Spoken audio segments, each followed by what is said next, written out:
So, evening all, welcome along Friday Night Live, and it's 8 o'clock, just after.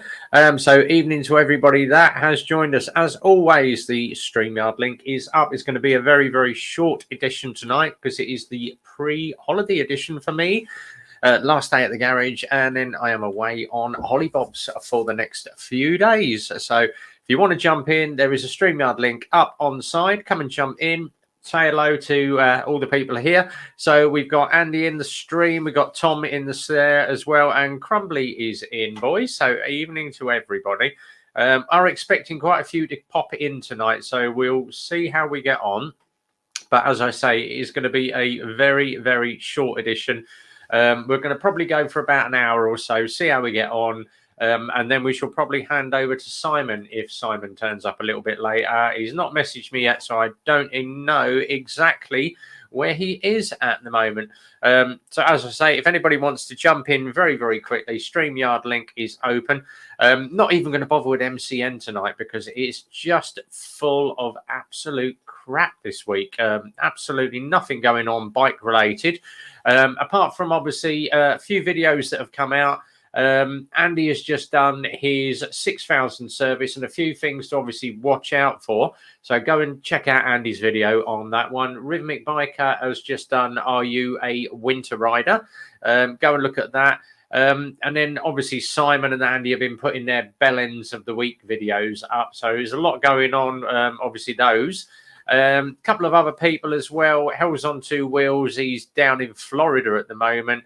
DNA Dane's done a quick one. He's obviously the Rev Bomb Challenge is going really, really well at the moment. So evening, Crumbly. Hi to Greg Goddard as well. He's just joined us in the room. So if you didn't know, hashtag all one word Rev Bomb Challenge. Go and have a look at my video on that. If you just put hashtag Rev Bomb Challenge, you'll see everybody. It's like find a bridge, find an underpass, and drop a Rev Bomb.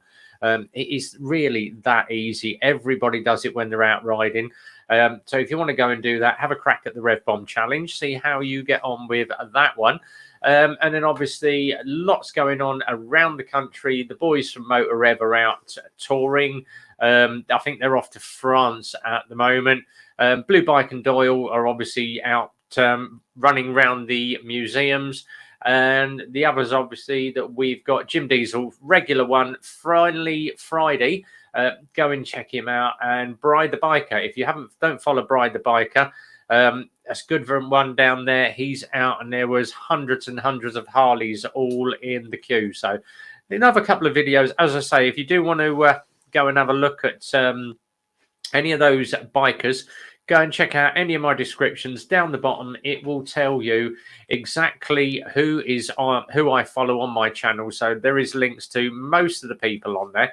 You can go and check out Andy, Simon, Rhythmic Biker, Uncle Red, Jim Diesel, Zedhead, Escher Vlogster, and of course Lockwood. So, and Tom, he's doing really, really well. He's in the sidelines tonight, but he's got the MT back and on the road, and it is looking very, very good. Lo and behold, talk of the devil, and it shall appear. It's the man himself. Evening, Simon. Good evening. You've been talking about me again. I have, yes. Thank you very much. Thank you very much. Hello, everybody. How are you doing? Yeah, I was just mentioning, obviously, the Bell Ends of the Week. You managed to get, don't get two for a pair, not in that game. No, there's another video coming up tomorrow. I've got another double bell end as well. So yeah. Oh, brilliant, brilliant, brilliant. Nice one. I was just saying, Rhythmic's just had his bike cleaned, and it is looking very, very good. Yeah, I'm hoping for rain now so it gets dirty again. Stevie's here as well. So evening, Stevie. Good to see you, buddy. Stevie.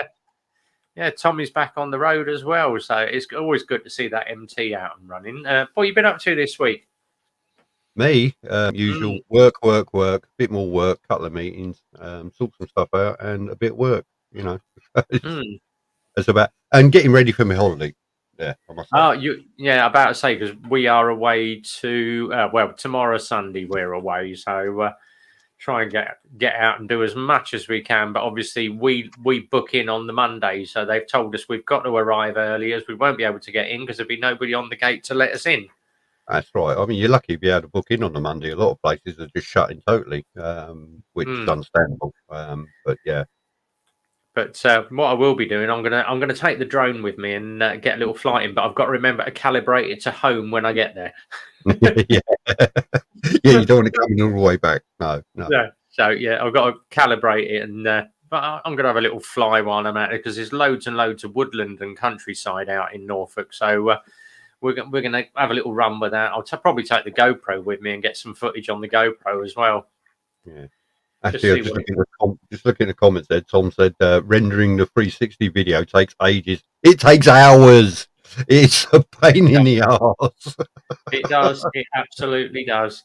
Do you know what? After doing 3 or 4 of the GoPro videos, I'd done one the other day, and silly me made a mistake. I went and put it voice active, so I'm nattering away saying, "Oh, this is brilliant," because having the GoPro on the front, and it turned the GoPro on, and I was like, "Oh yeah." But the best thing about this, the GoPro will never put you off, and it turned the GoPro off because I said GoPro off. Never mention GoPro off in the first 4 seconds. So no, not a good idea. But yeah, I'm riding along and it's gone did. I'm like, that's just turned itself off. And then when I got the camera, got into the settings, I'd left the voice activation on. So yeah, turn off the voice activation when you're talking about GoPro. I was actually having a look at the prices of the GoPros and that in America, and I mean the exchange rate isn't brilliant, but it still works out a little bit cheaper than over here. So I might actually pick one up over there. So. They're meant to be, you know, everyone's saying, "Oh, have you looked at the new GoPro 11?" I'm like, really? You know, you just buy the 10, and then someone comes out. It's like buying the latest Apple phone, and then 2 months later they bring out the next edition. You're like, oh, for God's sake! Well, it's a lot of iPhone owners, isn't it? I mean, they bring out an iPhone 14, and everybody goes and gets it, and then they bring out an iPhone 15, so everybody's got to go and get that one there. So, yeah. Exactly, yeah. But yeah, it's cramming along because it'll only be a short edition tonight, so you get a little bit more people on your views tonight. All right, cool. Yeah, I'll say I'll probably go till half 2 in the morning again, like I usually do. Yeah, I may be back. It just depends how quick we can get the stuff done here and packed up. So I've got to head into the garage in the morning for about an hour because I never finished my paperwork tonight because I was going to stay late, do a bit more paperwork, but absolutely shattered after today. So I'm going to just run in at 7 o'clock and get a couple of hours in and then get back here so we can head off.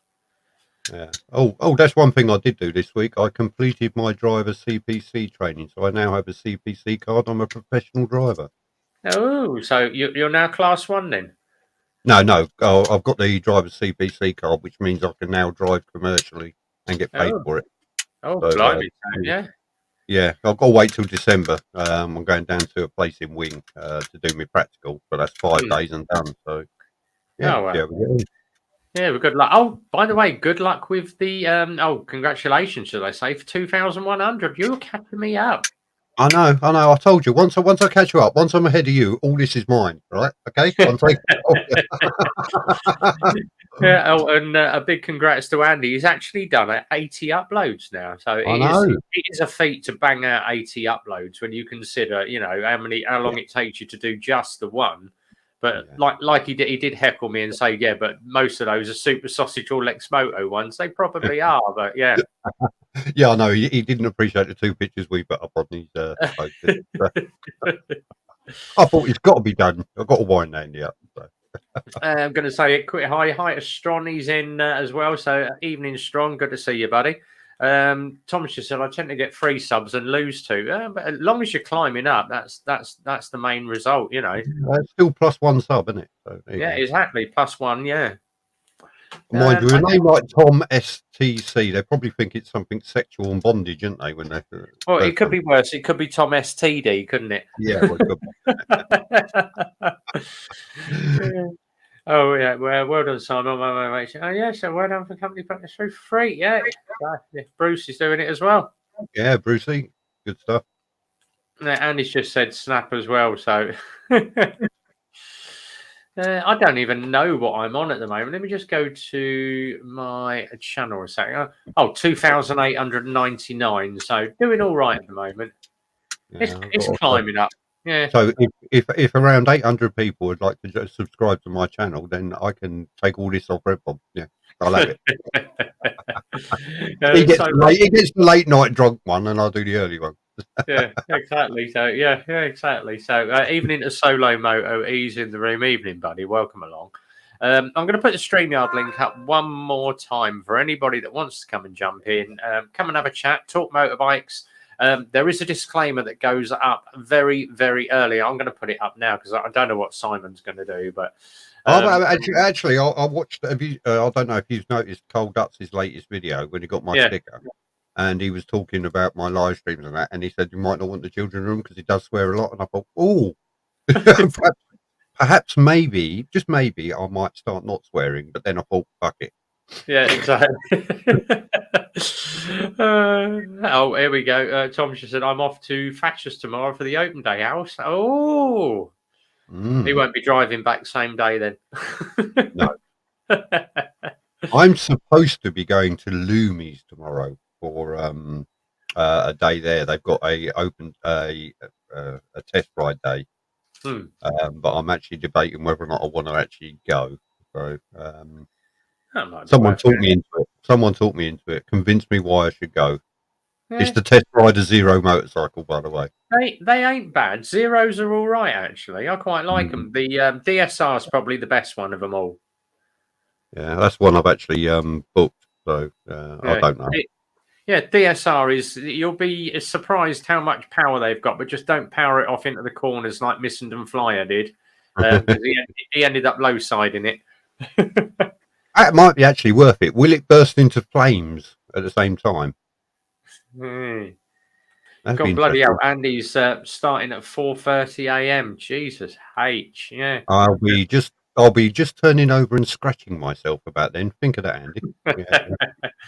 Yeah, Zero looks good for the price. It is a bit much, yeah, but it's actually cheaper than the Energicas at the moment. So they're all holding their price with the electric. How comes we're getting back on the subject of electrics again? I brought it up this time, but in a positive way.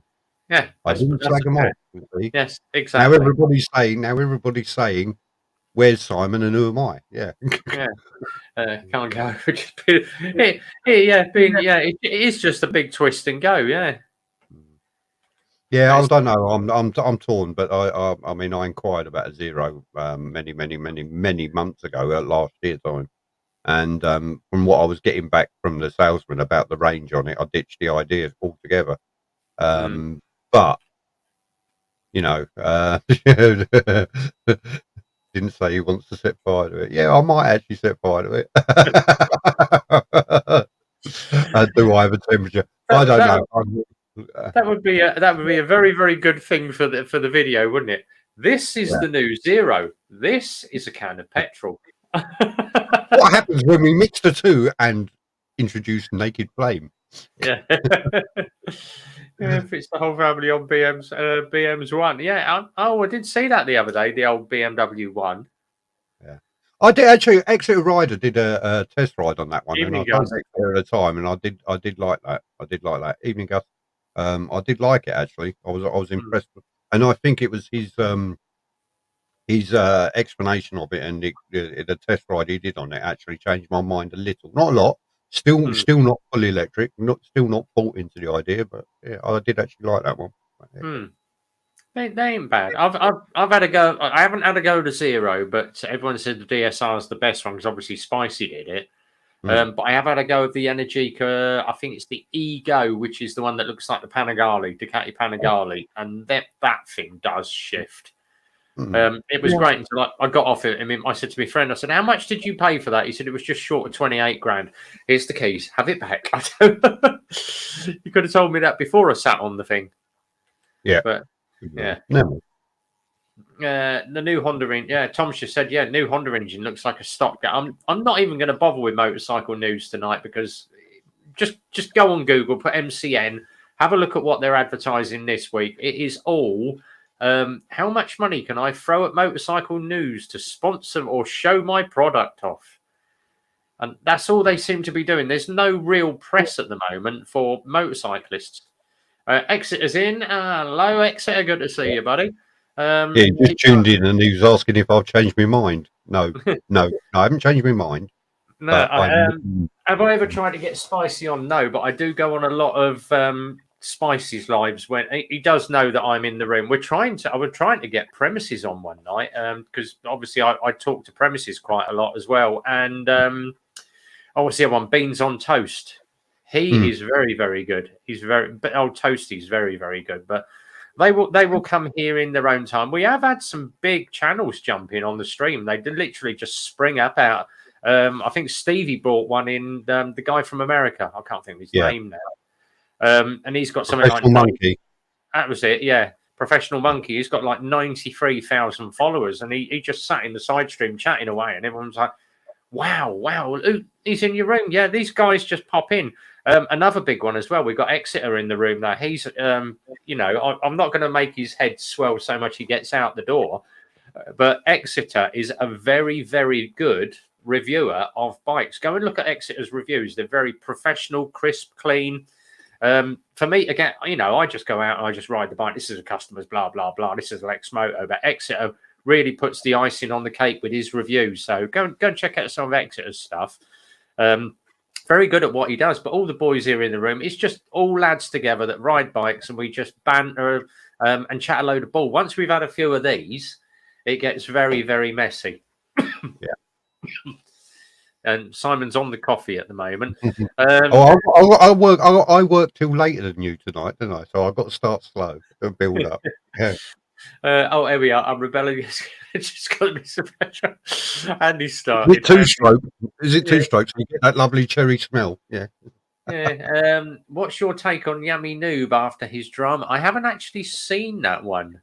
So I shall go and let me just get back into my YouTube. I've not noticed, unless he's one of these that pops up on the crash channels. I tend to sort of, let's have a look. Yummy Noob.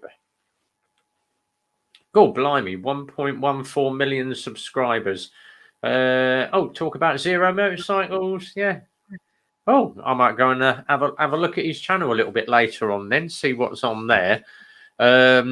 What's Crumbly said? All the cities in UK go so low emissions kick because it's coming. Yeah, everyone's doing this low emissions kick at the moment. They were saying that these electric scooters that you can buy that the kids can have, these little ones you stand on, a bit like a surfboard but handlebars. Yeah. They've been trying them in Milton Keynes now for 2 years, and they're actually looking at doing another 2 years. And for people now to use them legally, they're looking at actually giving everybody a license for them. So you just go down, basically like you do with your drone license. You just apply for a license. You put the chassis number of your scooter in it, and you get yourself a license for it. So they're looking at doing that now. I mean, the DVSA are looking into putting a category into it. They've already got EV category for to go on your driving license, and they're actually looking for one similar for people to ride these scooters. But my issue with these scooters is if you're going to use them on the road, it's going to be like the push bike scenario. I want these things to have plates and fucking insurance and everything else. So when they do start running red lights and you fucking kill them, it's not your fault. And, you've got something to claim off of, some way to get him back again or prevent accidents. That's my personal opinion. But there you go. Yeah. But, I think that definitely it needs to have some sort of licensing on it. So, or even a basic insurance. You go and smash yourself into the side of someone's car, you're not insured. How do they claim on, unless they're comprehensive, they're not going to get any money for the damage to their car. No. And then would it go down as vandalism damage, especially if the person fucks off, in which case even your fully comp insurance ain't going to cover you for vandalism. Exactly, yeah. There you go. So it's one of those again, yeah. So let's see what sort of government does. Burn them all. Sorry. Burn them all. Yeah. Are they for the road or path use? Because but the rule is that you're not meant to have an electric vehicle on a pavement that can exceed 15 kilometers an hour. Yep. And you look at some of the speeds that them things hack around at. Yeah. I mean, the electric push bikes that have been around for a while, technically you're not supposed to use them on the pavement either because they do go above 15 kilometers an hour. They're supposed to be on the road only, but people ride them on the pathways all the time. And the problem you got around the Milton Keynes area is you've got the redways. Now, redways are for cycles. That's what they were put in for. But you come off the redway into the older part of town, you're immediately on the pavement, and people just carry on. Whatever. True. Yeah. Burn them all, shoot them. Snipers. That's what we need. Snipers. Take them out. Oh, Peaky's in the room. Evening, Peaky. Good to see you, Evening, buddy. Peaky. Peaky, the man that keeps forgetting my name. There you go. But I'm not bitter or sour about it. But yeah, he mentions everybody else but me. But I'm not bitter or sour or twisted about it at all, Peaky. Not at all. Oh, talk of the devil. Here he is. Evening, buddy. I've done it already. I haven't watched it yet. How you doing, lads? You all right? Oh, good, mate. You? Yeah, not too bad. Had a busy week at work, but yeah, ain't too bad. I say it's busy all round at the moment, isn't it? I mean, companies making plans for the week and next week and Monday and everything else, and organisation. It's gone. It's busy all round. As you'd probably understand, with the military side of it, it's just gone mayhem, absolute mayhem. But yeah, it's been a busy old week this week, and probably next week's going to be exactly the same as well. Yeah, we had a you would have loved the bike we had in one of the new Pan-Europeans in, Simon, 2017 one it was. Oh, nice. The 1300 one, and absolutely gorgeous. Popped in for an MOT, and I said, that won't take me long. That looks clean as anything. And he went, oh, well, see what you think. 17 plate, went to get the mileage off it, 81,000 miles on it. Wow. Yeah. I'm impressed. Hats off to that guy. Yeah. I said, Jesus Christ, you've clocked up some miles. I said, do you ever go to Super Sausage? And he went, nope. He said, I don't do bike cafes. He said, I go out to ride, not to keep spending 2 hours sitting in a cafe drinking coffee when I can be out riding. Good old boy. Got round the front, and it's got the big old ex-forces, oh God, what was it? Veteran badge.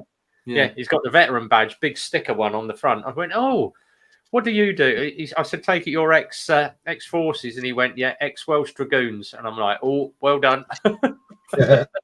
Hard as nails. Yeah, I ain't going to ask no more. But he must have been in his 60s at least. But I mean, that 81,000, he's probably just done that this year then. He's probably been round the clock, that bike. No, he's been all over. He said, I've been out. He said, I've done tours. He said, I go and do a 3-month tour on the bike. And I'm like, geez. He said, I normally rack up about 10, 15,000 miles just doing a tour for 3 months. I was like, Jesus H. But yeah, 81,000 miles. And this bike was absolutely spotless. Brand new pads in it, new tyres on it. I said, God, it's new. He said, yeah. He said, as soon as I get back off tour, I change everything. So it's sort of a guy that knows how to look after his bike. Zed's here as well. Evening, Zed. Good to see you, buddy. I did manage to catch a quick glimpse of obviously Lockwood and Zed in the car going up to meet. How jealous were you? Come on, tell us. How jealous were you that Zed was sitting in that car with Lockie? Come on.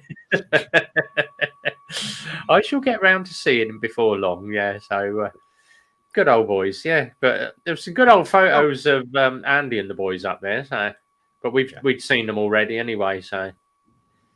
Yeah, old hat, not interested. Carry on. Yeah.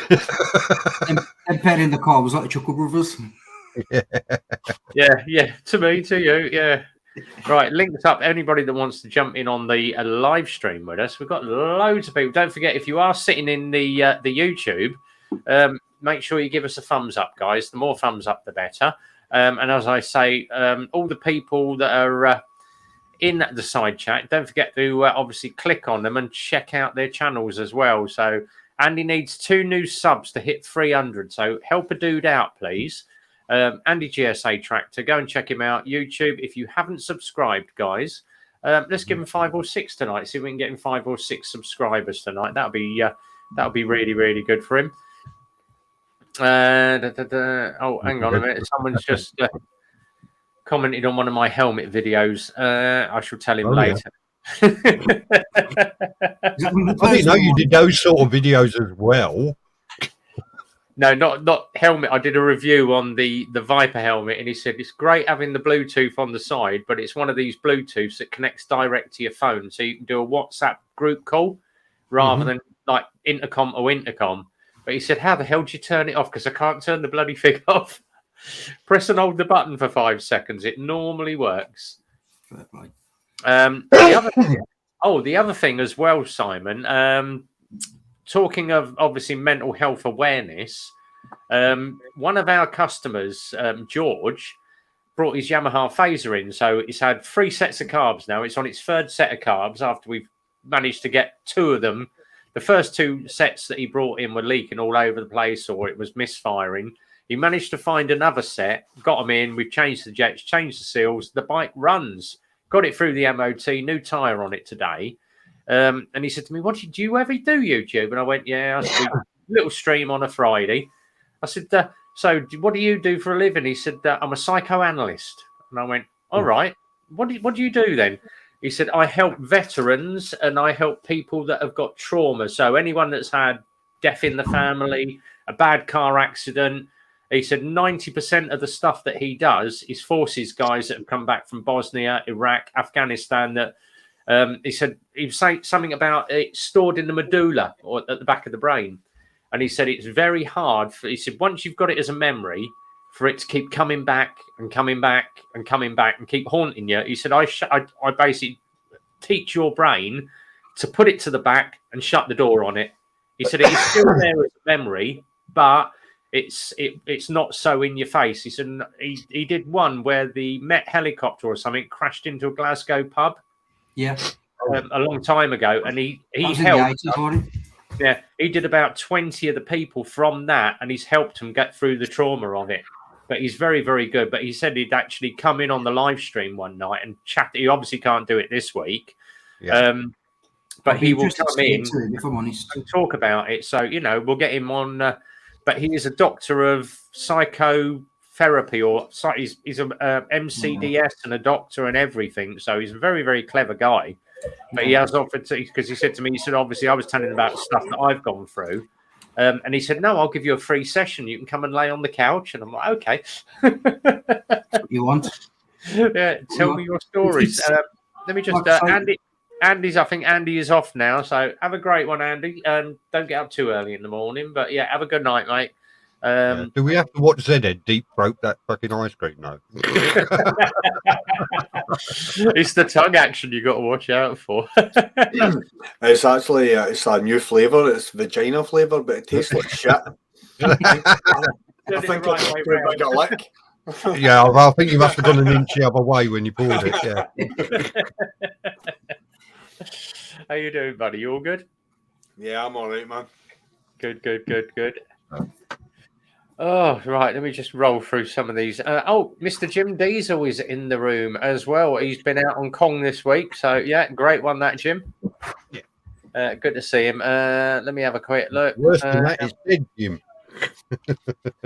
Oh, yes, I did notice. Yeah, DNA Dane, has done the Rev Bomb. I've got that in my list to watch after I jump off tonight. So I will go and get an earful of the Rev Bomb Challenge. But if you haven't seen it yet, go hashtag Rev Bomb Challenge, all one word, into a tunnel, into an underpass, and drop a Rev Bomb for us. Simon did one and got told off by the wife. Rev Bomb, She's really? me off. Yeah.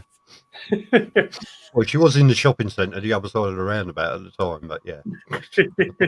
True. Tom doesn't need a tunnel, but yeah. Do a little Rev Bomb for us there, Tom. Yeah, drop a couple of Rev Bombs. That's and then obviously the Simon's done his challenge. I've done a challenge. It'll be Lockwood Stew and Ayrshire Vlogs that set their challenges up then, because John Diard McLean's done his as well. So I reckon Z-Heads will have something to do with bowls. No. It would probably be something to do with Buckfast. Bottle of Buckfast and then go and ride your favourite road. Text me from the hospital, yeah. Yeah, he's loud exhaust, mate. Yeah, anything like that. But yeah, it's all good. There was a question that was raised. Oh, that was it. Someone asked about, is it worth buying a Chain Monkey leveling tool to adjust your chain? No. And I said to him, absolutely not. It's completely pointless. All right, if you're complete and utter novice and you've watched all the YouTube videos, but how long does it take you to undo a wheel nut, undo your main wheel nut, get your adjusters and get your chain and just go up and down and measure about an inch? You will know if your chain has got a little bit of slack in it, how good it is. If you can't move it and it's like a banjo wire, then you've over tightened it. But what a lot of people don't do is they get that inch of adjustment and then they go and sit on the bike and my chain feels really tight. Always do your adjustment with someone sat on the bike. That is the easiest way to do your adjustment, and then watch out. But then not everyone has somebody that's available when they're round at the lockup. That's true. Yeah.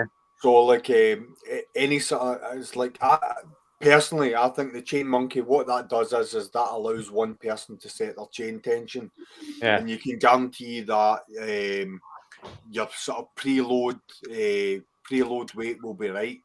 One of the tools that I think's good that Chain Monkey brought out is the laser that you put onto your rear sprocket, and you can see whether your rear wheel's level, because you have to get the laser dot onto the middle of the chain.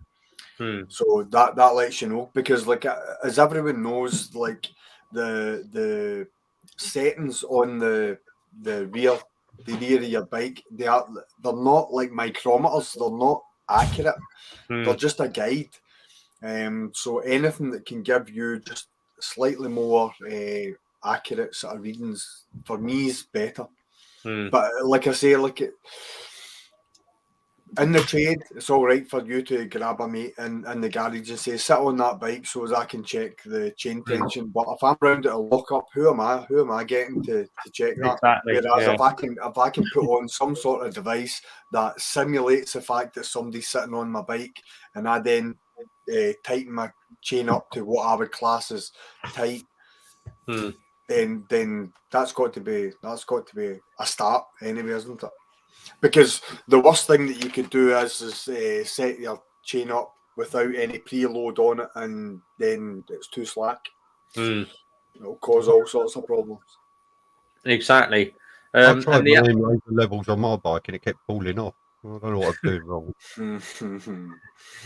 Yeah, because obviously he was like, oh, should I give it a go? I said, well, yeah, you can, but obviously every bike is different with the amount of slack. And the only thing is, obviously, on a 125, they're known for getting most people end up with a tight spot. So if you get your slack one and you adjust it to the right level, you've got to watch it when you spin it, because if you've got a tight spot on that chain, your tight spot is going to get really, really tight. So it's normally find the tightest spot or a good happy medium between the two. Tom said, like, the marks on the swim arm are never accurate. I never go by that. I tend to use a micrometer and go off the back of the wheel, just measure a micrometer on it. Or the best thing, get it in the MOT bay and run your two straight lines of metal down the two wheels just to check that your wheel is in alignment. But then not everybody's got a 6-foot piece of metal that is absolutely dead accurate.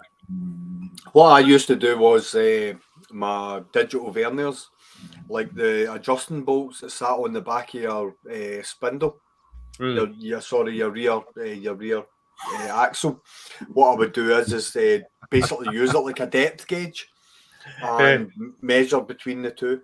And as long as they were within like point whatever of a millimeter, then you knew that the wheel was going to be accurate. Gus has got it spot on. All I'm hearing is get a shaft drive. 100%. 100%. Yeah. Oh, Lockie's here. Evening, buddy. He's in. Of course, he's in Sky, isn't he? Yeah. Exeter uses a metal. Obviously, yeah. Get a shaft drive. You haven't got to worry about your chain then. It saves you around about 180 quid a year as well if you ride all year round and high mileage. So you ain't got to get new sprockets and chain every time. Yeah, and the only thing you have to do with the shaft drive is you change your diff oil once a year. Yeah, 500 mil of diff oil, and there you go. Away you go. Do another 20,000, 30,000 miles. Yeah, exactly. I think that's about everything I've covered for tonight. The only other one, batteries. Yeah, someone asked about nothing to Burn do them, with burn them, set fire to them. No, sorry, guys. Don't get me started about batteries. I tried to start the Z up the other day and the battery was flat, and I had just bought a brand new Motobat battery, which is like one of the it's a glass fiber gel battery. That's it, yeah. So now I'm actually looking at getting a different battery charger, because the charger I've got will not charge that battery. We had a guy and he brought it's a Zontes T310, and he'd obviously bought the bike secondhand. Went to the local dealer and he said to me, after a battery, oh yeah, this is the battery you need to put in it, and they basically gave him an equivalent sized battery. Now he's had it on trickle charger for about 6 months, just sitting on the trickle charger for about 6 months. And I went, oh, okay. Is it an optimized? No, just a battery trickle charger. No, you need to have it on an optimizer, something like an Optimate, or even the cheap Lex Moto one, the Lex Tech optimizers. They get to the top. Once they've topped off the battery, it will shut off, and then as soon as the battery starts dropping, it will kick back in. Just top it back up. Yeah. Your trickle charger is running all the time, and it's constantly putting. And he went, yeah, well, this is my battery, and dropped it on the counter. Gel battery, and it was swollen like a lithium one about to explode. Yeah, okay, well, we'll get rid of that. Put that out the back. I actually managed to get hold, because I phoned everywhere trying to find the right battery. And I managed to get on to the Zontes dealer down in Hemel Hempstead. And I said to him, what is the battery for this? This guy's put a gel in it. No, all the Zontes have a lithium ion, because if you put a gel or another type of battery, the amount of power it's putting back in sometimes exceeds what it should need. So you need a lithium that is one of these that just basically gets rid of the excess electric. How much is the battery? I think it was about 110 quid for this lithium ion battery. I said to him, it's got a test button on the top that will tell you how much voltage you've got, but you can let this thing go flat, because when you charge it, lithium will just top up like a mobile phone. And he went, oh, right. So he's gone off to try that. But he did say, this is what the dealer recommended. No. Oh, we're going to bring someone in very, very quickly. Look who it is. Oh, we're going to bring someone in very, very quickly. Guys, we're live. We're live. You're live, boys. Hello. There is not enough empties on that table. Drink more. There is not enough How's that? on that table. How you doing, big man? I'm all right. How's things? Oh, my love to the big guy. How you doing, G? Yeah, I think the big guy's Yeah, they've still got the YouTube open as well. You can hear it. Yeah, close your YouTube, Lockie. Yeah, they've got the YouTube open as well. You can hear it. Yeah, close your YouTube, Lockie. That's it, Lockie, you amateur. Close YouTube.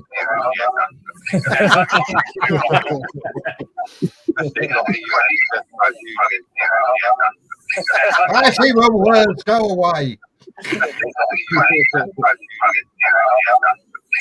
I see my words, go away. So we are actually just sitting here listening to you, listening to us. We are actually just sitting How you doing, guys? It's a rare appearance from John Die Hard McLean. How you doing, bro?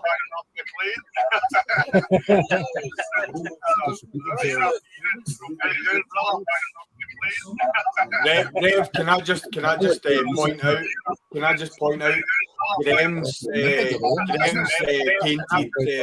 Rockwood bike. DFR made an absolutely fantastic job of it, and he's also painted the ZZR at one point as well. We'll not get into why that happened. I think you're a painter, and then you tell me that you're a plasterer. This guy is a genius. Yeah, He really is. can't help it. Nah, no. You're an artist, though, bro. You can't, if you can't do it right, you just don't do it at all. That's Yeah, what I exactly. say. Correct. Aye. Sorry, Testament to I that. would beer. I'm done. So guys, we're in a hostel in Skye at the moment. So this is It's a posh hostel, but it's a big very long posh. weekend. It's a big long weekend that we've got planned. So we're going to do Black the Bar tomorrow, and then we're going to do Applecross back into mainland on Sunday. So it's going to be a good weekend for all of us. So stay tuned and just watch the vids when they come out. Shall do. Will do. I Ted, you should be here. Yeah, I know, man, but some of us have got to work.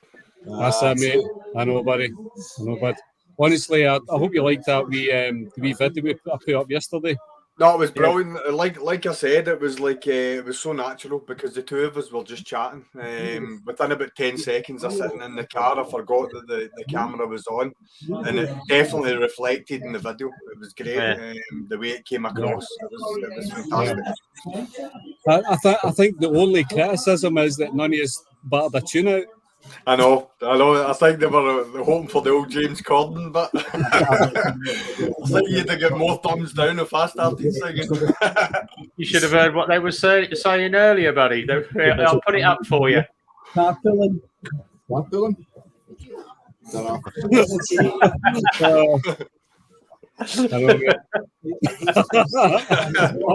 Did you see what that said on the screen there? No, he wouldn't. Red Bomb's not like that. Red Bomb's a nice guy. He's not a male red rubber. Yep. And he was a bit worse for wear that day, to be fair. The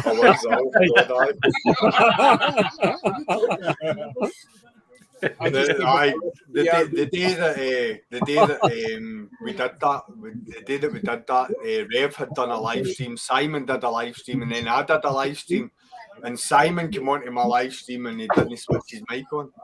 So, and then after that, you picked me up and we went and met Andy. So, that was a funny night. Stu sitting there going, Simon, help me, and I'm telling him what to do, and he can't fucking hear me. On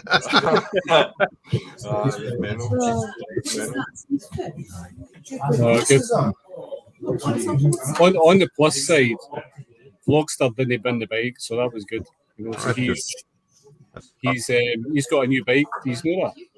I saw the wee sort of sneaky thing on YouTube, and I kind of started get I know what it is, but I don't know what it is, kind of thing. But Did the one you know what it is? What's that? Okay, so he's got a Tiger 800. I thought it was a trial. Down the adventure route. We did a wee bit off road in the day, which was good. So yeah, it's a matter of just seeing how things pan out with that. You know, how many times we fall off, which is probably going to be the biggest thing, you know, just falling off. But it's great the fact that you can, and a peaky biker, he'll second us, when you just find a road that's not a tarmac road, and you can just take it, you know, and just, you know, stand in the pegs and just flow through it. We did a bit of that today, and it was just awesome. It really was brilliant. I think the biggest thing for me was dropping it. But really, when you've got momentum and you just push it and you wanna just turn that throttle, it's great. It really is. Nothing doubt. Yeah. But another thing, to be honest, when I came back and joined the rest of the group, I was like this, you know, something, because it was just brilliant. Loved it. How's John enjoying the CB 500? It's quick enough. That's good, mate. I can keep up with these big guys. Listen, you could in the 125 as well, brother. You're a more than capable rider. You just didn't have the qualifications, and now you do. I said that all along. You're more than capable. I seen a Gen 2 ZZR 1400 today. Wasn't as nice as yours, wasn't it? It was just ordinary. Yeah, the Gen 1's a wee bit special. Yours is special, like Lockwood special. In a good way. Are you on the Grey Goose today, John? Aye. Nah. Oh, Is it common vodka? Is it? I'm on the Ciroc tonight. Oh, all right, aye. Ciroc in San Miguel. Right. Do you Is need to that drink? in Tenerife? Do you need to drink that with your pinky out? Aye, is that? Oh, aye. Aye, Sky He's on the Gold. home brew. Brilliant. aye, homebrew.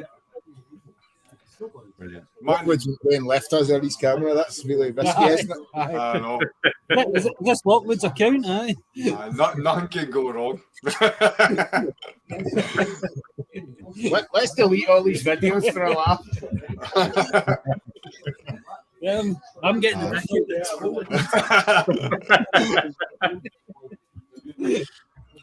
That's it. It's only the wee bottle you'll need, John. What was that, mate? I said it's only the wee bottle you'll need.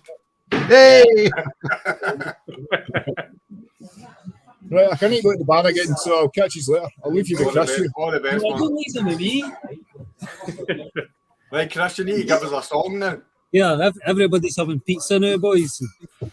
Sorry, everyone's having pizza. I'll speak like this so you can understand me, okay? You got to learn to talk proper like what I does, mate. All right. How you doing, Simon? I'm good, mate. You? I'm good, man. Good, having a good day. Excellent, excellent. The first time I see this guy on camera, he had his motorbike in his house, and you got to give him respect for that, haven't you? Yeah, definitely. It's outside now. It's going to be outside all night tonight. That's no good. Wheel it in. You've got to wheel it in. It's not used to it. You'll get a cold. I had to apologise to it. No, sorry, sweetheart. I'm going to leave you aside. Sorry.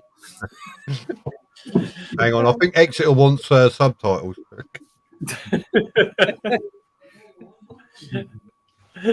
Things I've got, they're different.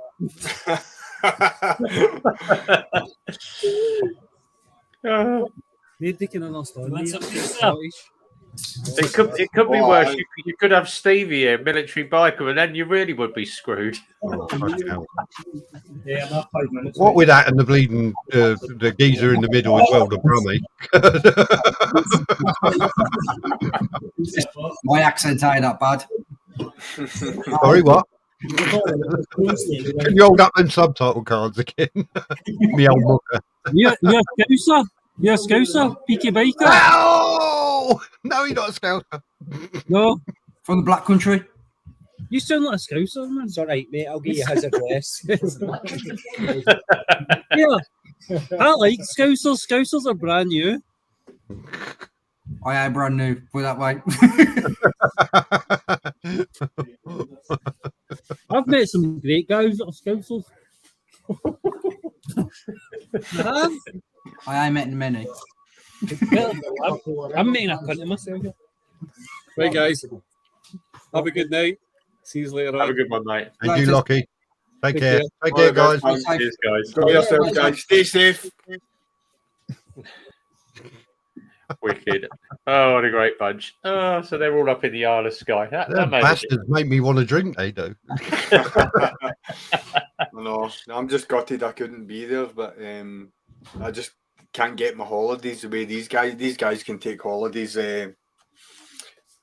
when they need. I need to put my holidays in like in January for the whole year. It's just the way my work goes. Put yourself lucky. I have to book my holidays next year next month they start. Yeah. So I've got to really sort of plan that far ahead. Yeah, I've got 4 guys that work in my department, and no matter when I want my holidays, I can't take my holidays at the same time as any of the other people in my department as well to make sure we've got full cover. So kind of limited, unfortunately. So we do a very, very similar thing. We got 550 something people working, and you're all separated into areas, and you're only allowed so many people off per area. It's an absolute nightmare to do. No wonder they started in October. I mean, this is the second thing. It was like the likes of the Wild Bad weekend that Lockwood and that went on. I couldn't go to that because I can't get the time. And then Sky, Lockwood invited me to Sky, but again I had to decline because I just can't get the holidays. It's brutal. And it doesn't help that my manager is one of my subscribers. So if I was just to put in a sickie, I think he might find out. He would know where I was. There's a little possibility you'll find out, isn't he? Yeah, definitely. I mean, Andy, considering he subscribes to Lockwood and Ayrshire Vlogster as well, so I think he would know where I was. I mean, Andy GSA Tractor used to go before COVID. Every year he'd go way around Europe, and he kept inviting me and Tracy along. And he'd always invite us about February when we'd already done our leave. I said, look, I'll try and book it. Can't get it. Then one year he cottoned on, and it was about this time. He said, right, next year I'm planning on going away in these 2 weeks. I said, right, I'll book it. Well, when we managed to make it. When Lockwood asked me about Sky, that's exactly the conversation I had. I said, listen, buddy, I said, because next year I'm 50 and I'm definitely coming down to Super Sausage and stuff like that. And I've said to him, I said, listen, I said, everything that I'm going to do next year, I need to know like dates and times like now, so that I can put the holidays in January, that I can guarantee that when you're doing it, I've got the time off. Otherwise I can't do it. And like because it's a special birthday and that I'll get sort of dispensation as it was. I'll just say I'm taking it, whether you give me it or not, I'm taking it. That's what I'm putting in, but it needs all the notice under the sun. It's ridiculous. I think the Super Sausage needs to change its name. I think it'll get more people. I've said that for years, but unfortunately it hasn't. It must have been about 8-9 years ago, the first time I went up there, ever, before they had all the segregated motorcycle parking. No. You try and explain to people where you're going. Where are you going? Super Sausage? Oh yeah, what's that? Fuck off. Yeah. What do you wear? What do you wear when you're going there? All leather. You wear your chat. But you do need a handlebar moustache. Exactly. I'm halfway there. I mean, the Super Sausage, you might as well call it the Blue Oyster, mightn't you? Yeah. Everybody walking around like that. When that music starts, you sit down, trust me. Yeah. Absolutely. If you drop a fiver, you kick it out the door. The car park. Yeah, well, you're in the car park. As BB said, we all know how to crotch rockets. Oh dear. It just gets worse. I think if it did change its name because of the clientele it's built up, or the reputation it's built up, the people would, I don't know, would they still go? I think it's got its base now, though. It's like the Calf's Round by Me, like the Raven Calf. It's actually not called the Raven Calf. It's actually called the Midway Truck Stop. But everybody knows it as the Raven Calf. So it's just, it's been there that long now. It could change its name. Yeah. 3 or 4 times. I suppose the only one that couldn't would be something like the Ace Cafe, because that's history in that name. That's like a chain. It's like McDonald's, ain't near enough now.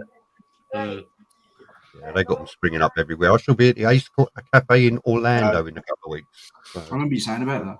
There was a shop in Paisley. It actually used to be a Volvo garage, and it's an Art Deco building. And basically, it's like Art Deco sort of brickwork. So if you can imagine that the sort of brickwork goes higher than the roof line, and it creates like a sort of false facade, and then it's got like a massively curved glass front on it, and it's beautiful.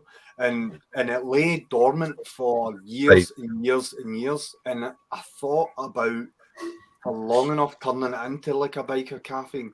Like a sort of kind of an American burger diner kind of place, but having like a garage attached to it that people can get services and so on and so forth done on their bikes.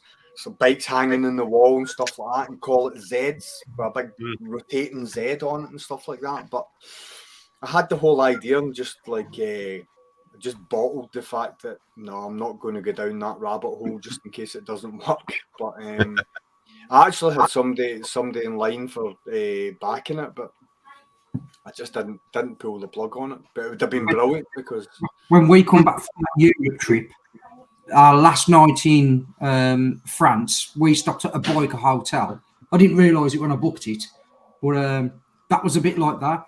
But it had like a big service area, a big service play area, but you could go and use the tools on your own. Yeah, well, that was the whole idea. I mean? What I was going to do was there was going to be a paid ramp, which was basically you would have a trained technician that would look after your bike, and there would be a free ramp where you rented the ramp for whatever time you wanted. If you wanted to span on your own bike. And this idea that I had is like if you wanted winter storage, you could store your bike, and we would put it into a bay. It would have the bay would have a trickle charger and so on and so forth. And basically, when you told us when you wanted the bike coming out of sort of winter shutdown, if that's the kind of thing that you did, the bike would be serviced and ready for you to take it for the rest of the season. Yeah, that was kind of the idea and the philosophy behind it. But as I say, I never pushed it. I mean, that hotel that we stopped in, all it was him, his missus, and then a separate bloke run the and a separate entity run the bar.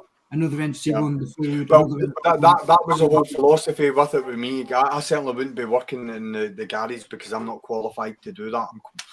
I feel as if I'm more than qualified to work on my own bikes just through my engineering background. But when it comes to working on other people's bikes and charging money for it, I'm not. So that would be the way that I would work it. I would have employed somebody to do that part of it for me. I think what would my part of it would have been probably front of house. The cafe, running the cafe, having bands on a Friday, Saturday, just absolutely just making the place rock, basically. Make it the talk of the town. Make people want to come and spend time there.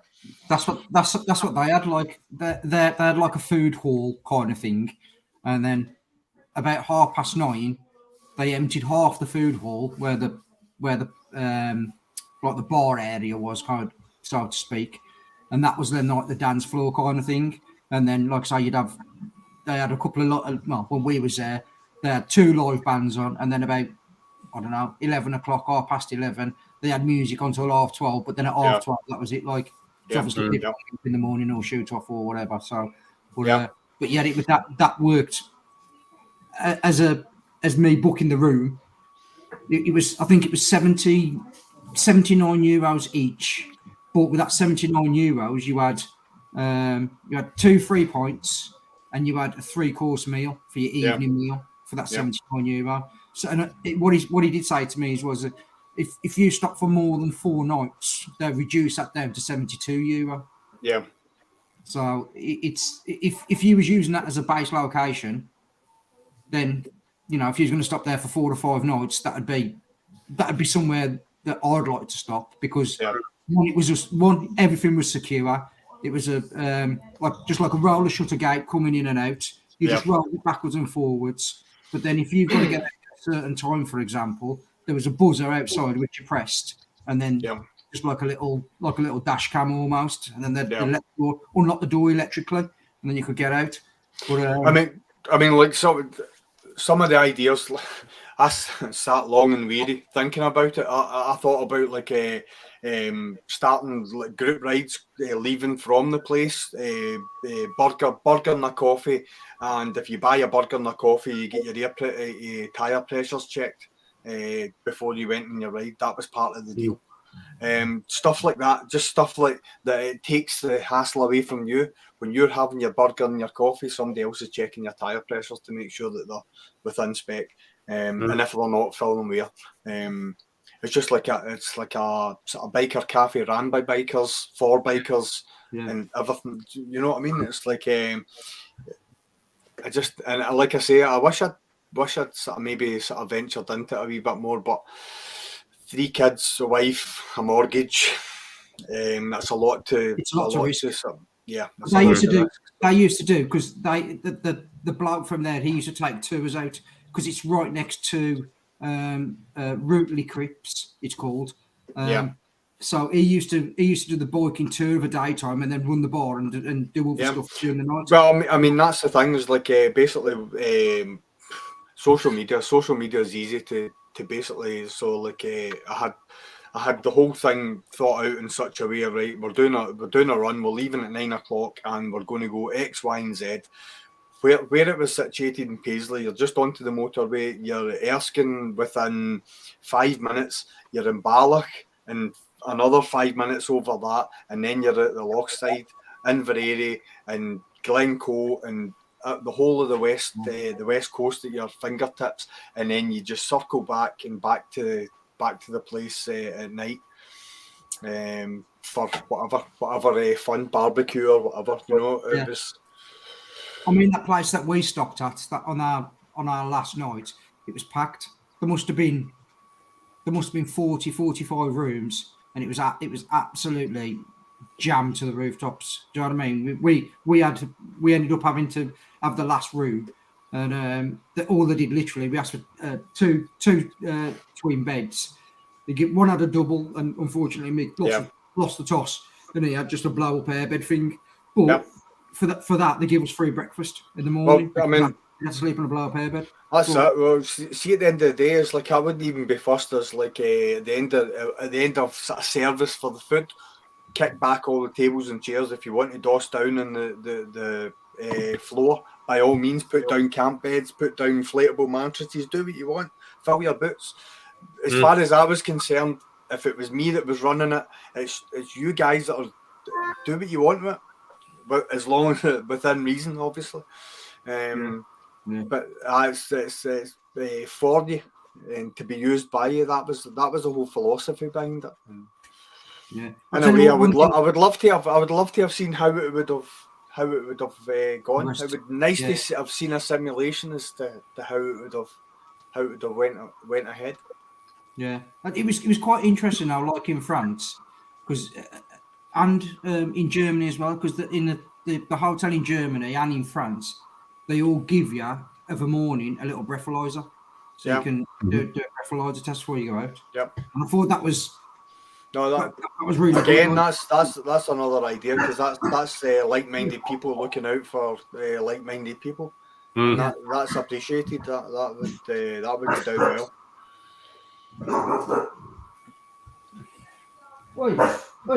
Crumbly saying crowdfund it. No, it's like no. See when it comes to OPM, which is other people's money. No, that's a commitment you don't want to make. It's like if I was doing that, it would have to be me that's financing. It would be all me and only me. Investment. But like I it's say, a brilliant idea. Though. I do like the idea. It's a brilliant idea. I think it would gain traction very, very quickly. You know, it's like and say for example, you knew somebody was coming over from abroad, you would put them up, invite them over, put them up, take them out for rides, and let them meet the local biking community and so on and so forth. You know, it's like again, it would be like an internet cafe. There would be facilities for people to download videos and upload onto YouTube and the whole motovlogger suite and stuff like that. It was the whole gambit. I hadn't left anything out.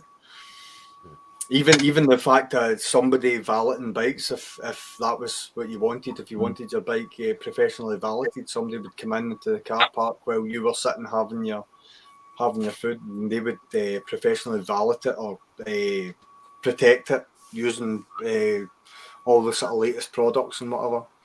I must admit, one of the biggest things for me as soon as you go into an hotel, it's probably the same as all of us, Wi-Fi.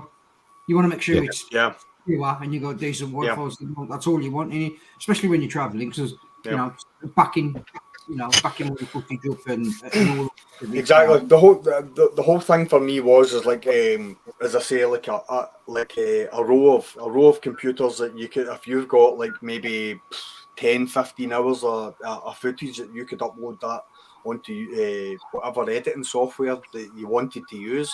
You could set the computers up to have all the different types of editing software, so it was just a case of if you were logging onto that computer, you just had to sign into your account, and you could upload, edit, and basically you were doing that on the hoof. You were doing your tour of Scotland or doing whatever you wanted to do, but you could do it while you were sitting in the comfort of the location, having a meal and enjoying a bit of music. That's a bit rough, isn't it? Yeah. Oh, going back to your battery issue, Zed. Have you ever thought of getting the solar optimizer from Oxford? You know what, Simon? I was looking at it the other day. I've actually got it on my saved list, and that was, see, when I was talking about I'm just about to pull the pin on a different charger because I need to take the battery out the Z and charge it. I had came up on my recommended for the solar optimizer, and what I wanted to ask was, do you think it would be of benefit? Because basically, to make you aware, my lockup's away from my house, so I don't have any power. So just that trickle charge of the light, would that be enough to keep the battery this side good? My son used to use one on his bike, and it worked fine. It worked just as well as the normal one. It really did. It really did. And the nice thing about the Oxford ones is I don't know where, because I know your lockup's away from your home. Yeah. I don't know where you'd mount the solar panel. Yeah. But with the Oxford ones, you can buy the extension leads for them, so you can actually I make saw it that even because it was longer. about 2.5 to 5 meters or something like that. Yeah. So I actually thought about that a while ago, and I thought when you did the video about taking your battery out, and I tried to post the link, and it wouldn't let me, obviously, because you don't allow links. I thought I must send you the book. Basically, where my lockup is, the way I would envisage it was I would need to build a bracket onto the face of my lockup with a mounting plate that I could mount the solar panel, and then feed a wire through the face of the roof, getting into the lockup. But obviously, they would have to be sort of out the way of the young team, so they didn't get nosy and pull it down and bend it and find out exactly what it was. So the one thing you might have to do is make sure it's accessible so you can clean it if it gets a load of leaves and crap on it. Yeah, I mean, like the lockups.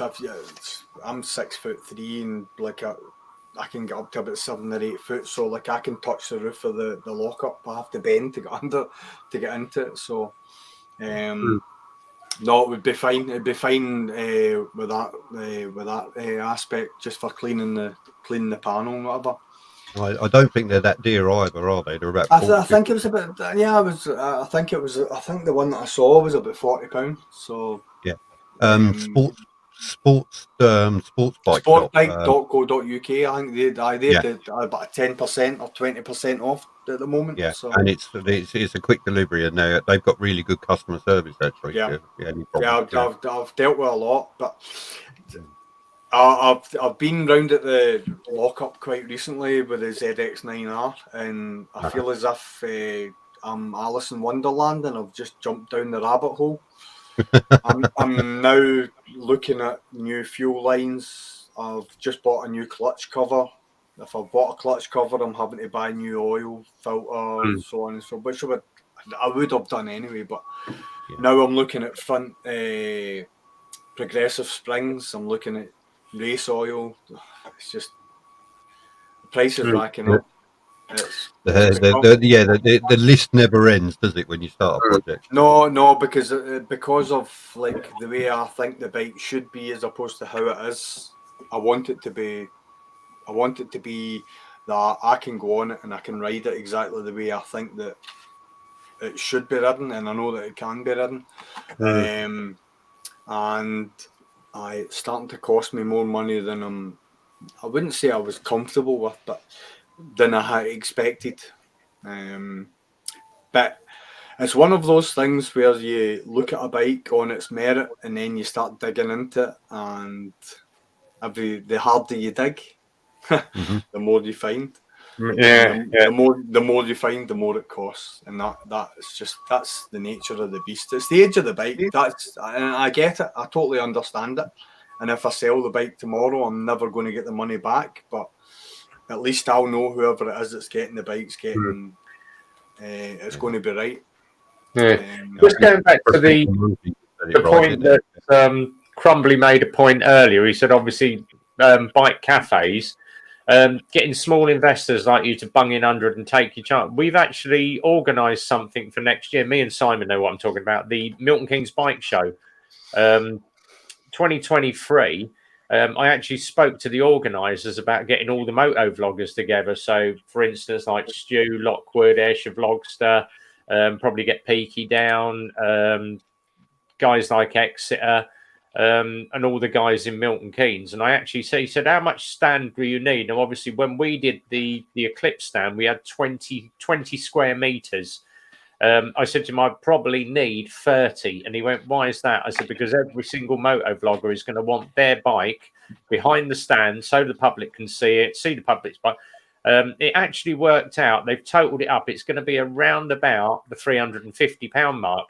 But when you consider that if there's 20 or 30 of us, that's 15 quid each to exhibit, give away your stickers for it's chump change, basically. Even if it costs us 20, 30 quid each, for an even bigger stall, we'll have probably one of the biggest stands there. UK moto. We're just going to call it UK moto vloggers.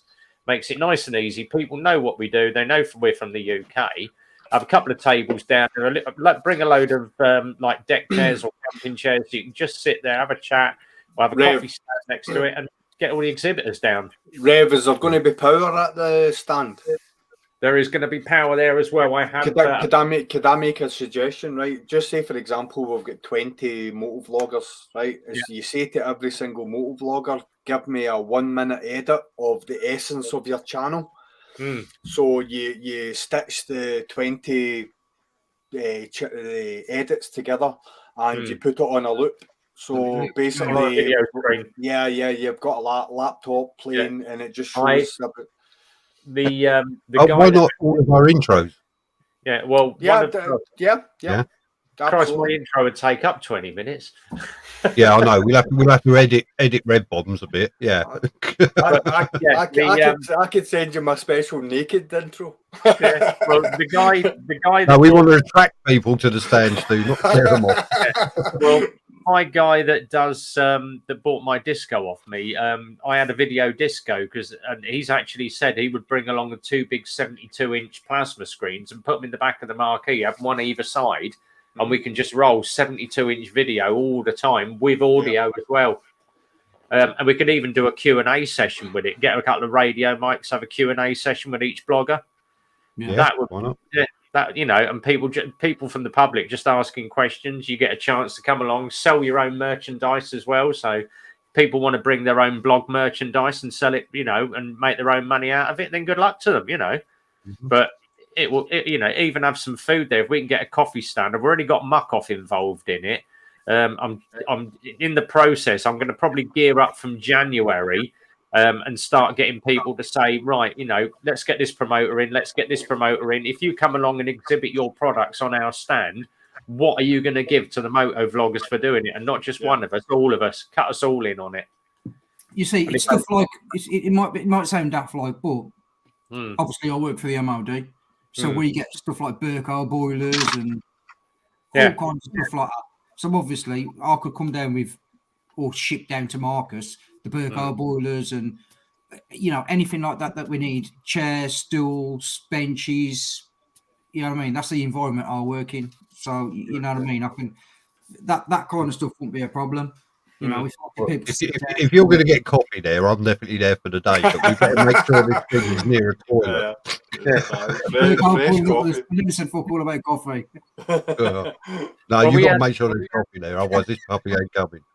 Well, this do you remember last time, because we had the coffee van right next to the Eclipse stand, and it was only about £2.50 a cup, but it was all hand ground coffee. You actually saw the guy make the coffee each time. And I said to him, Christ, how much water have you got on board? He said, we have enough on board our little Mercedes van to make 10,000 cups of coffee. So you're not going to do 10,000. Well, Simon probably would. He'd probably have about 5,000 cups of coffee and be in the bathroom all afternoon. But, as people are coming up with ideas like raffle off a camera off the stand or, give away some T-shirts. Exeter has just said the Q&A would be a great idea. So we'll get it all organised. But I've got so many suggestions. I've started a book now of all the suggestions. Yeah. Just working out a whole moto vlog kit if someone wants to start moto vlogging. So there you go. That's it. Aye, that'd be a good idea. It's like a one-stop thing. It's like a pick a charity. Here's your camera, here's your mic, here's a year's subscription to whatever editing software we can get a deal on. Absolutely, that'd be a cracking idea. Yeah. But I've got loads of suggestions coming in. So, we could have Exeter Rider as the interviewer. Yeah, good idea. Oh, we could make him work then, couldn't we? Yeah, I could get one of the Goodman's action cameras out of B&M. I'll tell you what, if the two guys at the bottom are coming as well, we need someone there to do the subtitles. Yeah.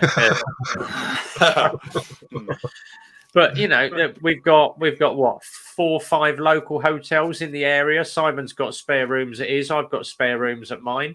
I've got connections in the Hilton Hotel, which is right next to the Don Stadium, which is right next to where they do the show. So we could probably get some cheap rooms for guys. And they've got a nice little bar down there, so we could sit in the bar on the night before. Sitting in the bar down there. As soon as I find out one of these guys has got a room, I'm going to find out which one. I'm going to go empty the mini bar. Mine will only be empty. yeah, already might be. Excellent. It would be good if every channel brought something to raffle. Yeah. And then, like you say, if somebody brought, it might sound daft, but if we all chip together and we got a GoPro, or do you know what I mean? Everybody bought a little bit of summit, and to have one decent prize, or loads of little different prizes, so you get more winners to get more interaction. I mean, how much would a GoPro, a Media Mod, a Panda mic, and a year's subscription to Cyberlink cost? I mean, it's about 600-700 quid. 600-700 quid tops, yeah. There you go, gentlemen. This is your prize. It's 700 quid prize. We start advertising it on all our channels beforehand. Set a link up to buy tickets or whatever, and we pick a winner. Yeah. At the end of the day, it's probably not going to cost us anything at all. And any proceeds, how about they go towards veterans or something? Yeah, mental health for the veterans. Yeah. Any extra proceeds over the top, that goes towards that. There you go.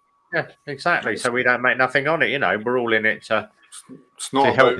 It's not about. Well, at the end of the day, then, I'm not being tight, but at the end of the day, the prize has cost us nothing. All right, we've got to buy it to start off with, but the prize has cost us nothing, and we're helping out a charity that means something to everybody. Yeah, 100%. Exactly. 100%. Yeah.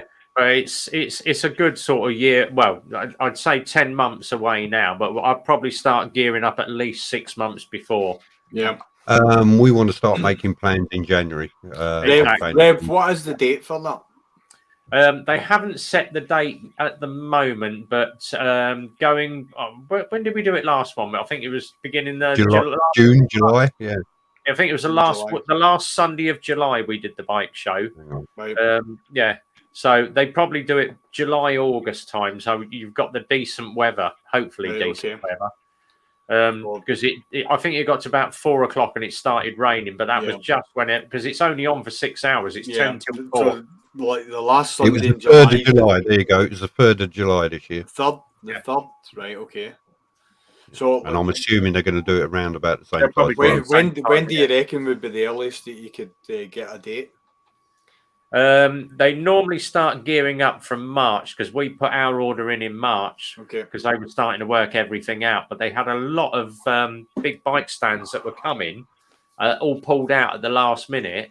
And that's why they didn't have the numbers because Yamaha didn't turn up, KTM didn't turn up, Honda and Suzuki didn't turn up. So it was all just basically small dealers and a lot of people that were just selling their clothing. So it's like obviously the earlier I can get a date, the earlier I can confirm with the work that I can get the time off.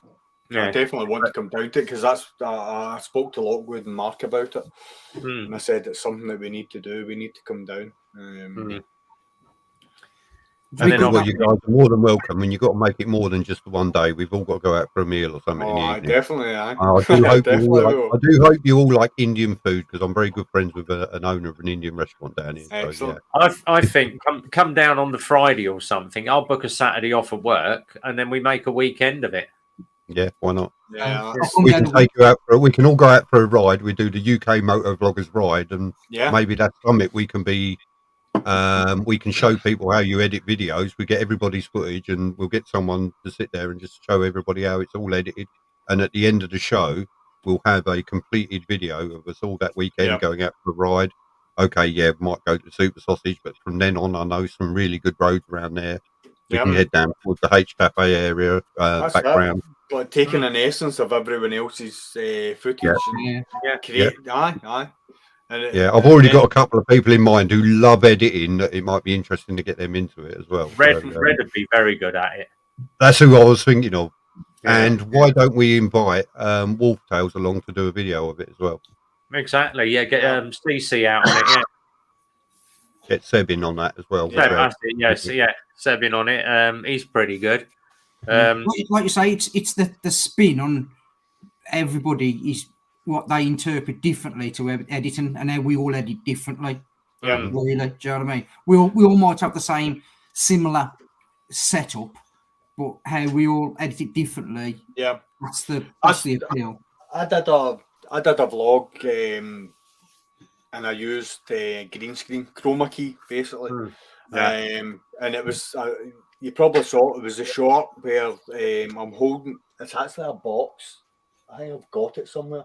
I actually created this as well, and it's an old visor, and it's got chroma key surface on it.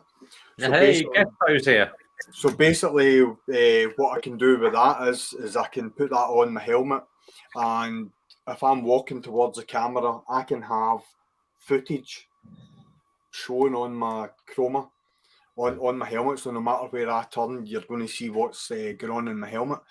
So I did something like that using a box, and basically I'm standing there and it's just my face, but every time I move the box over my face, you can see my helmet and my vlogging setup. And I did that, and then I did a live stream, and I actually did a live stream and I showed how I did it. I basically just recreated how I edited the software, and there was a couple of the motor vloggers from America actually copied it, and in fact Lockwood copied it as well. He did a wee version of it with his VFR, and his VFR was sitting without its rear wheel on it, and he moved a chroma plate over the back of his rear wheel, so you saw the bike didn't have its rear wheel on. When he moved the chroma plate over, you could see the rear wheel on his bike, and it was pretty cool. It's just a nice effect, and it's like one of these things. It's like I'm one of these. If there's a technique I want to learn, I'll sit and I'll look at it on YouTube and so on and so forth, and then I'll do it on a video. And I have had it many a time. People saying, "How did you do that?" And I'll maybe just reach out to them and I'll tell them, "Well, this is how I did it," and so on and so forth. And like you say, Peaky, it's exactly like that. It's like everyone's got their own technique. They've got their own wee style as well, which I like. And it's just like their own wee nuances, the way that you look at things, the way that you frame shots, everything. It's just everything about. I know Rev's style, I know Simon's style, I know your style, I know Lockwood's style. You know, it's like everyone's got their own wee style, and it's just that's what makes it. That's what makes it brilliant. Yeah. Like you say, it's your interpretation. It's what you know. Some people might say it looks good. Some people might say it looks bad. But it's your interpretation, and that's what I say to people. As long as you're happy. Yeah. The whole thing with the chroma was like, and what I said was, go and make your version of it.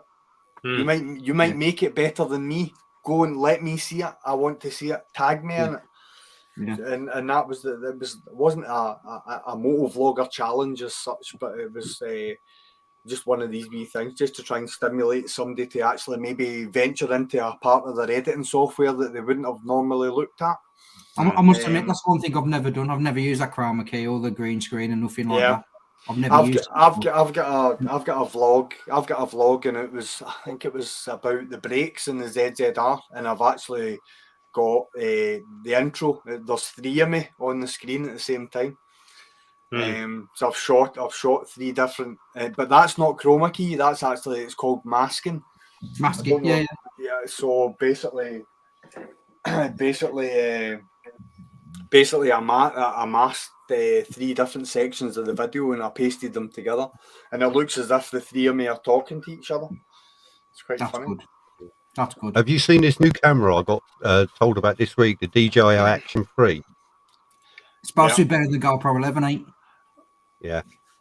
Nah. Supposed to be better. They're £399. But that ain't a lot. Listen, there's like I'm an advocate of the DJI. I've got a DJI Osmo Action, and it was you that actually. Well, I looked into it when I saw it. Yeah. Yeah. My forward facing, which faces my face, that's my DJI, and I would say the image quality and stability and whatever's better than my GoPro Hero 10. But what I would say is the audio quality is garbage. Yeah. The reason being that DJI never actually manufactured an audio adapter themselves. They subcontracted it out to a company called Sonova, I think it is. Sorry. So basically, when the DJI originally launched, it was a year before you could actually plug a microphone in and have it work. 1 year. And then when they did, they had to do so many different iterations of the software to get it to marry up. There must have been a few bugs with whatever chips they were using. But I'm hoping that DJI have maybe sorted the audio side of it, because the camera side of it doesn't need anything. Because, like, to let you understand, the DJI actually comes with an inbuilt filter on the lens, and honestly, it's like I can look at my raw GoPro footage and I can look at my raw DJI footage, and hands down, even though my Hero 9 is like 2 years old, 2 years younger or 3 years younger, the DJI still stands on its own. I have to post-produce my GoPro footage to actually look like my DJI footage. See, I'm getting to the point now where I'm using more footage now from my 360 than I am my GoPro. So literally now, all I'm using my GoPro for now is not solely, but a lot of the time is just audio. It's just the 360, I think it is a phenomenal camera, and it has brilliant stability on it, and the picture quality is amazing. Yeah. I've got the 361R, so it's the twin, so you can take the 360 lens off and put the other one on it. Right. And that other lens, the 4K lens, is absolutely fantastic. Some of the footage I've shot on that, I'm like, wow, that is really good. That is just second class. So I was just about like my 49th birthday just passed in August, and my wife was like, right, I want to get you another action cam. What do you want? So the answer was like an Insta 360, and the more I looked at it, I was like, you know what? No, shelve it. And I went for a Logitech webcam, which is what I'm using just now, because like just now the 360, I don't know about it. It's like I just don't think it's great. But I think the next iteration is going to be the one, because I've been reading up on some of the sort of new features on it, and I know like Mark's got the Insta 2, and he said that the battery life and whatever's absolutely brilliant. He doesn't have to worry about the battery when he switches it on. It eats memory cards for fun, but that's the amount of data that it's actually. And if you need 2 lenses, at the end of the day, you're running 2 lenses, so you're going to smash through 256 gigabytes. Yeah, easily. You know what I mean? You'll run out of memory before you run out of battery. Yeah. If you look at this new X3 with that 1-inch sensor now, so that low light filming now, it's head and shoulders above whatever GoPro is going to bring out. Head and shoulders. Yeah, but it's phenomenal. GoPro brought out an absolute brick with the 360 Fusion. It's like, you look at the size of it, it's like that. Yeah. It's like, who's putting that onto a bike and thinking that it's going to be all right? Nobody is. Like, you look at that Insta, it's so streamlined, it's so thin. It's like they've just got it. Yeah. And that's the thing that I liked about the DJI. The only, again, as I say, the sort of drawback was the audio issue. But if they bring out that 3 and it's sorted that audio issue, then GoPro's got a few issues. Mm-hmm. Like I say, I think at the moment, I think they've been doing it for a while now. All they've been doing is doing little updates. Rather than bringing something out that's going to absolutely smash everything out the park. All them doing is updating, really. And it's about beating the competition every time, isn't it? It's just to get one little step ahead of the competition, and then they come back, and then you come back. Yeah. What DJI's been doing is listening to the end users. Unlike GoPro, GoPro have had 11 iterations to try and get this right. I've got the GoPro Hero 4 and it's better than my GoPro Hero 9. How does that work out? Battery life, image quality. It doesn't have the stability, granted, but I can do that in post edit anyway. It doesn't matter. All it means is I'm slightly cropping the footage, but it still does it. So that's one of the reasons why I got rid of my GoPros. I had a 5, 6, 7, 2 8s, a 9, all around my bike trying to get these shots. And then in the end, like I say, when I did the research on the 360, I bought the X1. I had it for probably 6 months. Enjoyed it, liked it that much. I thought, you know what, I'm going to sell everything, and get the X2. Yeah.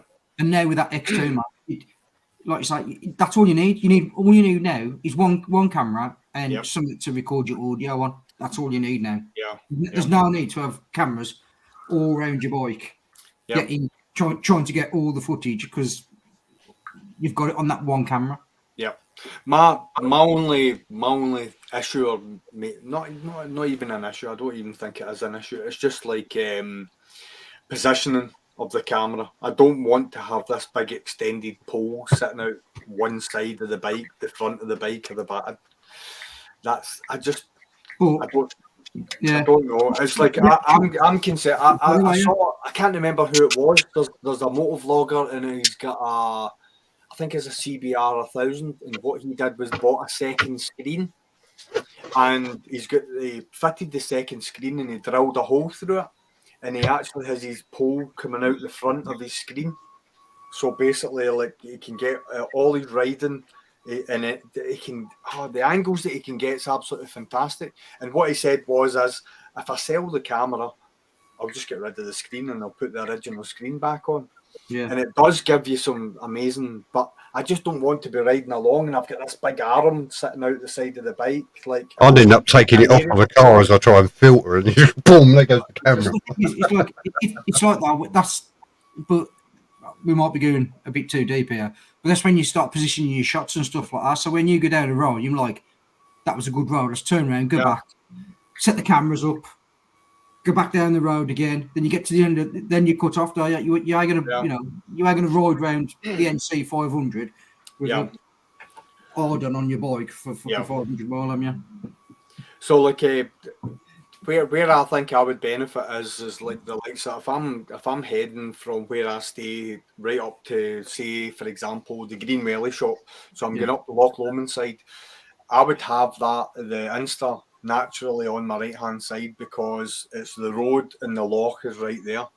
And I find myself, if I'm riding and I've got the camera on my mirror facing me and I'm got my chin mount, sometimes I feel as if I'm riding like that, trying to capture, whereas I don't need to do that with a 360, because all I can do is go into post edit and just rotate and you'll see, you'll take in the atmosphere and whatever, and I think that's one of the benefits of it. like you say, all you've got to do is, well, so I'm going to tell you, but well, you know yourself, but it's just for people who are watching, it's just a stitch line. So that's the stitch line there. Yeah. So as long as that's not in the point of view where you want to look, yeah, then you're laughing.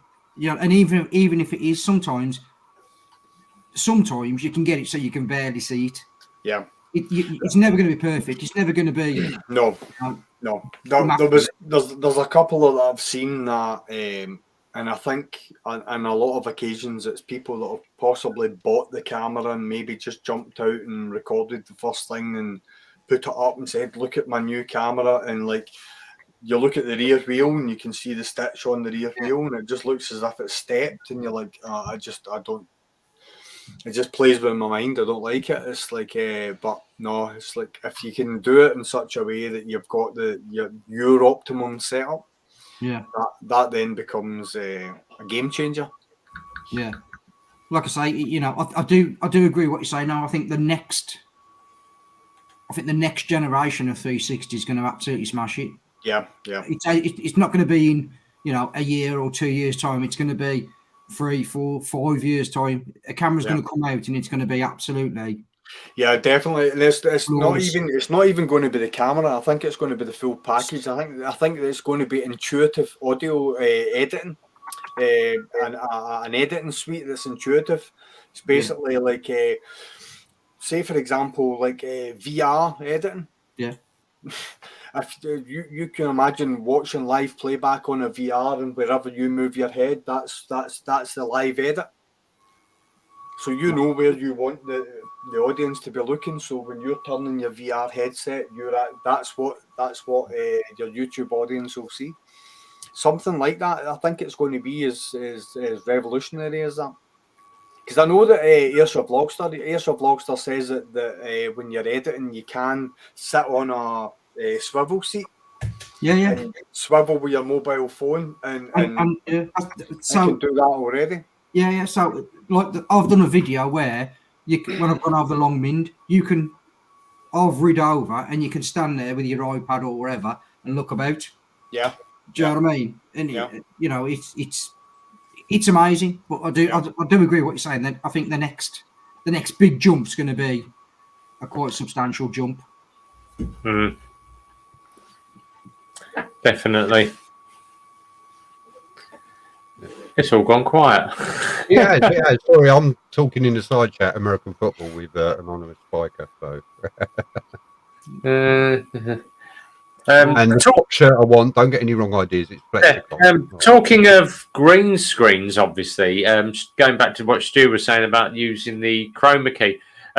There's someone that uses chroma key very, very well, and that's what's his name? Rowley from Australia. Yeah.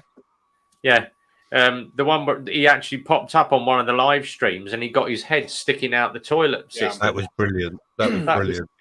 What you'll find, Rolly's actually using OSB. He's running like something like StreamYard, but he's running it through OSB. So in OSB, he can do all the necessary editing. So he can do that before, obviously, it goes live.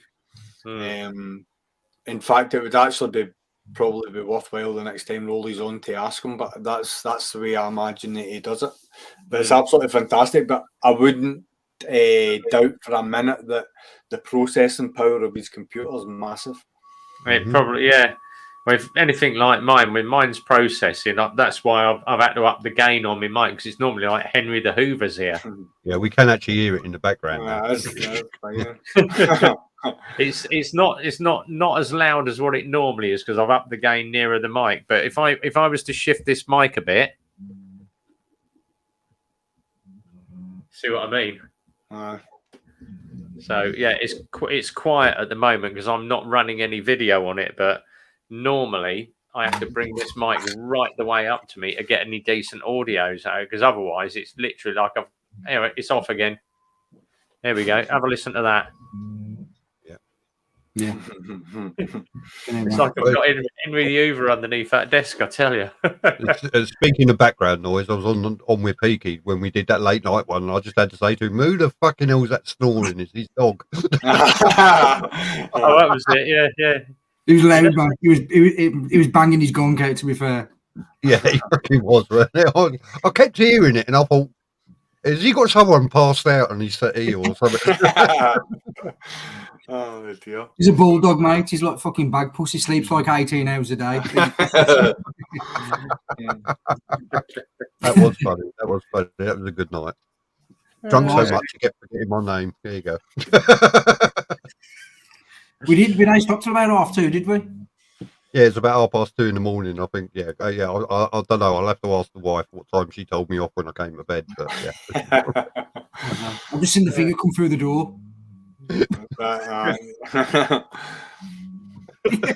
Getting me worried now. I'm paranoid now. I'm gonna have to shut that fucking door. It's all right. You just imagine poor old BBB sitting on the canal on a road. So anybody walking down the towpath, all they can hear is these blokes chatting, and they're probably giggling away. No, they probably walk past if your mic's on, so you probably hear the Hoover. They say, "Oh, look, she's always hoovering her boat out of that woman." Oh, Goose is here. Evening, Goose. Good to see you, buddy. Who was that? I mean, I think Zed's playing games now. Got bored. I'll tell you one thing. Going back to what was on about with that, if we give out like a GoPro or something like that, I met up with a lad today. One of my subscribers basically, and he just wanted to meet up and have a chat because he wants to set up his own channel and stuff like that. But there's not many channels out there now that actually start from scratch, from explaining how. Because he was said to me, because you try googling it, and I was like, or YouTubing it, and I was like, well, I've done exactly the same, mate. You know, I've got no experience in this. I've had to. It's trial and error kind of thing. I'm trying to remember the name of it. Shifty 1050 was the name of his, because it was a I'm sure it was a Triumph 1050 that he had, and his name was Shifty 1050, and he was from Manchester, I'm sure. And he basically started his channel, and from the minute he started his channel to the minute that he disappeared off YouTube, I don't even know if his channel's still live. It was all about how anonymous. He learned everything from me. No, you didn't. No, you didn't, brother. No, Shifty 1050. Everything that he did was all about how to produce a video on YouTube, how to gain followers on Facebook, how to do this, how to do that. So what happened? He went from like 0 to like 1,500 or so subscribers in no time at all. But he got to a stage where he just stalled. It just totally, because it was as if that was his channel. Was like, once he had given all the information he had to give, he didn't have any desire for it anymore. Yeah, legs like. But that's what I was saying to a lad called Mark today. I was just like, mate, when I started my channel up, I says, I watched that many people just to take a little snippet of each people, and try and fix it all together to get your own little setup that works.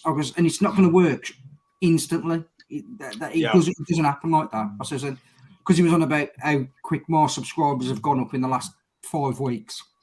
I said, but that's because I've made a proper effort with other channels and speaking to other channels and commenting on other channels. And I did this purposely to see if it would actually work. I was watching I was watching a YouTube video about how to grow your channel, and he was like, "You've got to invest in time and get out there and get to all the channels." And this was like, right.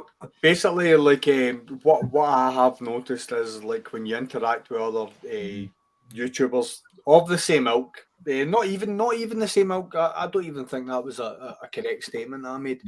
Any YouTube channel, if you comment on them and you interact with them, and you can have positive interactions with the content creator, what that does is that encourages somebody to say, "Who is this guy?" And they'll maybe drift over and they'll maybe have a wee look at your content.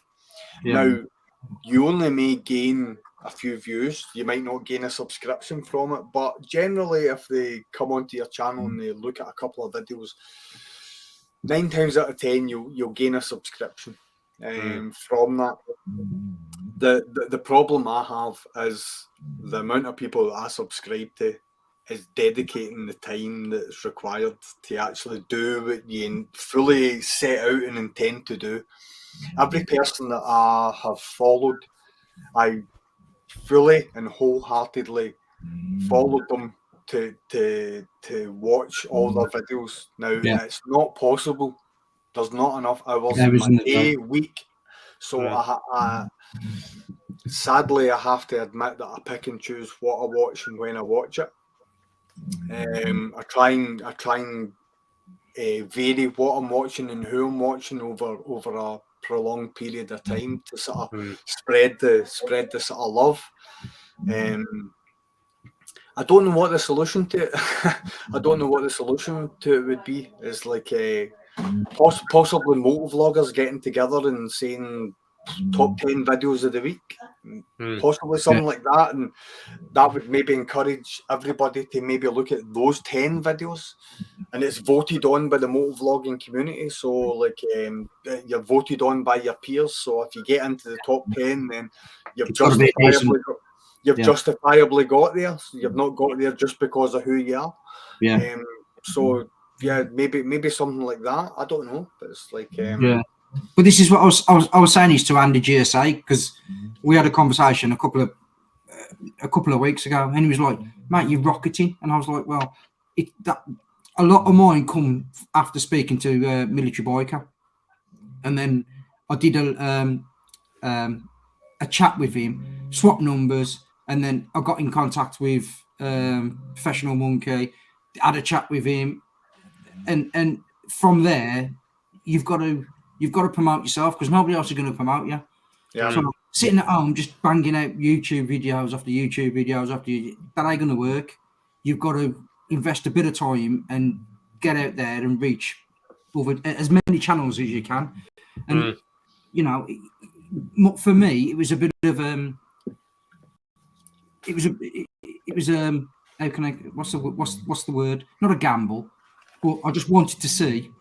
I just wanted to see if it actually worked. If that makes sense. I just wanted to see if this process of subscribing, talking, chatting, getting out there on other people's channels, if it would actually work. And fortunately, it has. I've got to say, I started off, I think it was January, February time this year. I only reached 500 subscribers. And I started getting out and going and visiting people. And I also had a few of my videos, because I put my Bell End videos up. We used up some of these really big channels that do the compilation videos. And obviously they put your credit on there as well. And all of a sudden it started going. Now, I never realised with my work, Royal Mail, there are that many bikers there. So I'm always on my bike. And I started going out and visiting delivery offices and that. And I was getting people coming up to talk to me. "Oh, you got a bike?" "I've got a bike." And I thought, this is an idea here. I'm going to put the name across the back of my bike. So I put it on the side panniers, and all of a sudden it started going up because people would see it, because I'm out on my bike so much. People were just seeing it. Yeah. I went down to Bournemouth, and there's like 700 union reps there and that, and I'm getting up and talking in front of them, and I did a bit cheeky. I did mention my YouTube channel, which I got told off for, but it's just telling people, and it's someone described what I do as I sit on my bike, I ride, and I talk bollocks, but people like it. You know, people like it, and you get people following you, and you've no idea how and why it happens like it does. But then I say from 500 back in January to over 2,000 now. I'm really tough with it, and it is literally getting out there and putting yourself out. And I was actually thinking as well. It's like, obviously, like we're in the UK, and I've often thought about maybe switching the VPN on my computer and switching it to the USA, logging out of YouTube, logging back in, and then uploading a video and posting it, and seeing That whether actually might, yeah. and seeing whether or not it will hit the UK, the US side, because obviously I'm shown as a virtual protocol network in America, whether or not it will sit on the US side of YouTube as opposed to the UK, and see how it does. I think it would be an interesting little experiment. Yeah, it would be. I mean, I've been reading a lot about the psychology of YouTube as well. There's a few articles out that you can read. And one of them was to get people to watch your stuff. Once you start getting noticed and YouTube start promoting you, to get people to actually click on it, is you've got to promote desire, fear, or need. So in your title, do something like desire. And one of my videos was called "What the Asterisk Is This," and you know, and I can't remember what the other one was called, but those videos did really, really well, and I'm convinced it was because of the title, and it got people to click on it. But you know, there's all things like that as well. People say you've got to have a really good thumbnail and a good picture and all the rest of it, and visually something to catch the eye. But I tend not to do that. I tend to just use something from the video. But what I've probably found, I went down the whole road of what I would class as sterilizing the channel with the, like, I created the whole thumbnail with the same sort of boundary, the same font, the same color, all sort of clips within my video, but and it felt very sterile. And I feel that if I leave YouTube to actually choose my thumbnail, it works better than if I was to choose it. If that makes sense, because a lot of the time what they do is they choose possibly like a clip of my helmet facing camera making round a corner, and you see the roundabout in my visor, or there's something just a wee bit spicy about it that somebody, you'll maybe go, oh, what is this, and you'll click on it. Yeah, it's one of them. It's one of them points in the video that you wouldn't pick yourself. Yeah, aye, absolutely.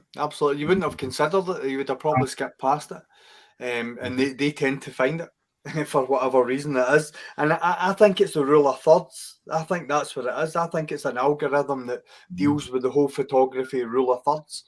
A third of the landscape, a third of the object, and a third of the background, or whatever. I think that's what it kind of does. It's appealing to the eye, and it just draws you in. Yeah. Title can be a big thing as well, as you well know. It's like, oh my god, I can't believe he did this! Exclamation mark! Exclamation mark! It might be nothing, but somebody will watch that going, what's happened? Yeah, because you're engaging them straight away. Some may say clickbait, but I don't care. No. See, my biggest one is my test ride on the GS. The bike, obviously the bike that I bought, but that for me, I don't know why. I've done nothing any different. In fact, it's probably one of the worst edited videos I probably did. Yeah. But that's got like 25,000 views, absolutely smashing it. And you just like, I don't know why. I don't know why it's so popular. But it's hit a vein, a rich vein, and when it's come out, its interaction, as soon as it's come out, it's probably hit 1,000 views pretty quick, I'd imagine. And if it did, then it goes on to everybody's For You page straight away because YouTube promotes it. It happened to me where I did a Romano Fenati review, and it was basically, I don't know if you remember, in the MotoGP, I think it was MotoGP 3, Romano Fenati was going down a straight and he went and tapped the brakes of another bike. Yeah. And I was sitting watching it, and I was spitting tacks. I was so furious. I just sat down with the MotoGP still running, the actual MotoGP behind me, and I did a reaction video.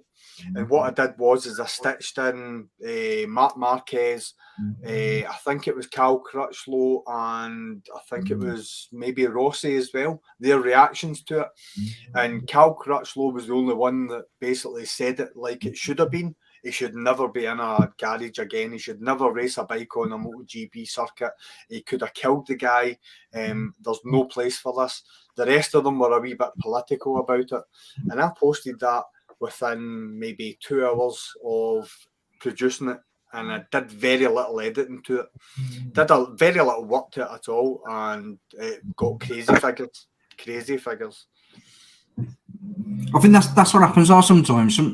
The more raw it is, the more people appreciate it, and the more it's not fluffy and nice, and the clouds dead. You know what I mean? Yeah. So a lot of people underestimate the Google in the sense of if you can get onto that first page, the first searchable page on Google, whether it be your channel or whether it be a video, that Romano Fanati was number one. If you typed in Romano Fanati, it was my video that came up. Now I closed that channel that I had that video on it. I've still got the video, but I can't post it because it's not relevant anymore. That was number one in the search engine when it came to Google, when it came to Romano Fanati, and that's something that everybody should do with their channel, is try and mention your channel and as many websites as you can, because what that does is that filters down to the Google search when it comes to people sort of funneling people in towards your channel. Yeah. But like I say, mine really was just a test over the last 5 weeks to see if this theory of messaging on other people's channels, reaching out and all that, like to see if it actually worked, if I'm being brutally honest, because like I say, I was stuck on 250, 256 for weeks and weeks and weeks and weeks and weeks. And I just got to the point where I was like, right, I need to do one of two things. Either I've got to go and reach out and start pushing my channel, or I just carry on doing what I'm doing and hope that I reach monetization or your 1,000 or all the rest of it in time, and not a natural progression, but just a progression over time. But like I say, it's that the last 5 weeks I've absolutely tried to smash as much as I can.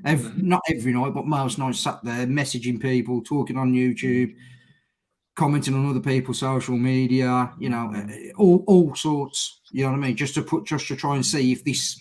I'll give myself a 5-week deadline, basically. Yeah. Just to see if it actually work, and well, it has basically. But I think it's good to push it every now and then. It's like, but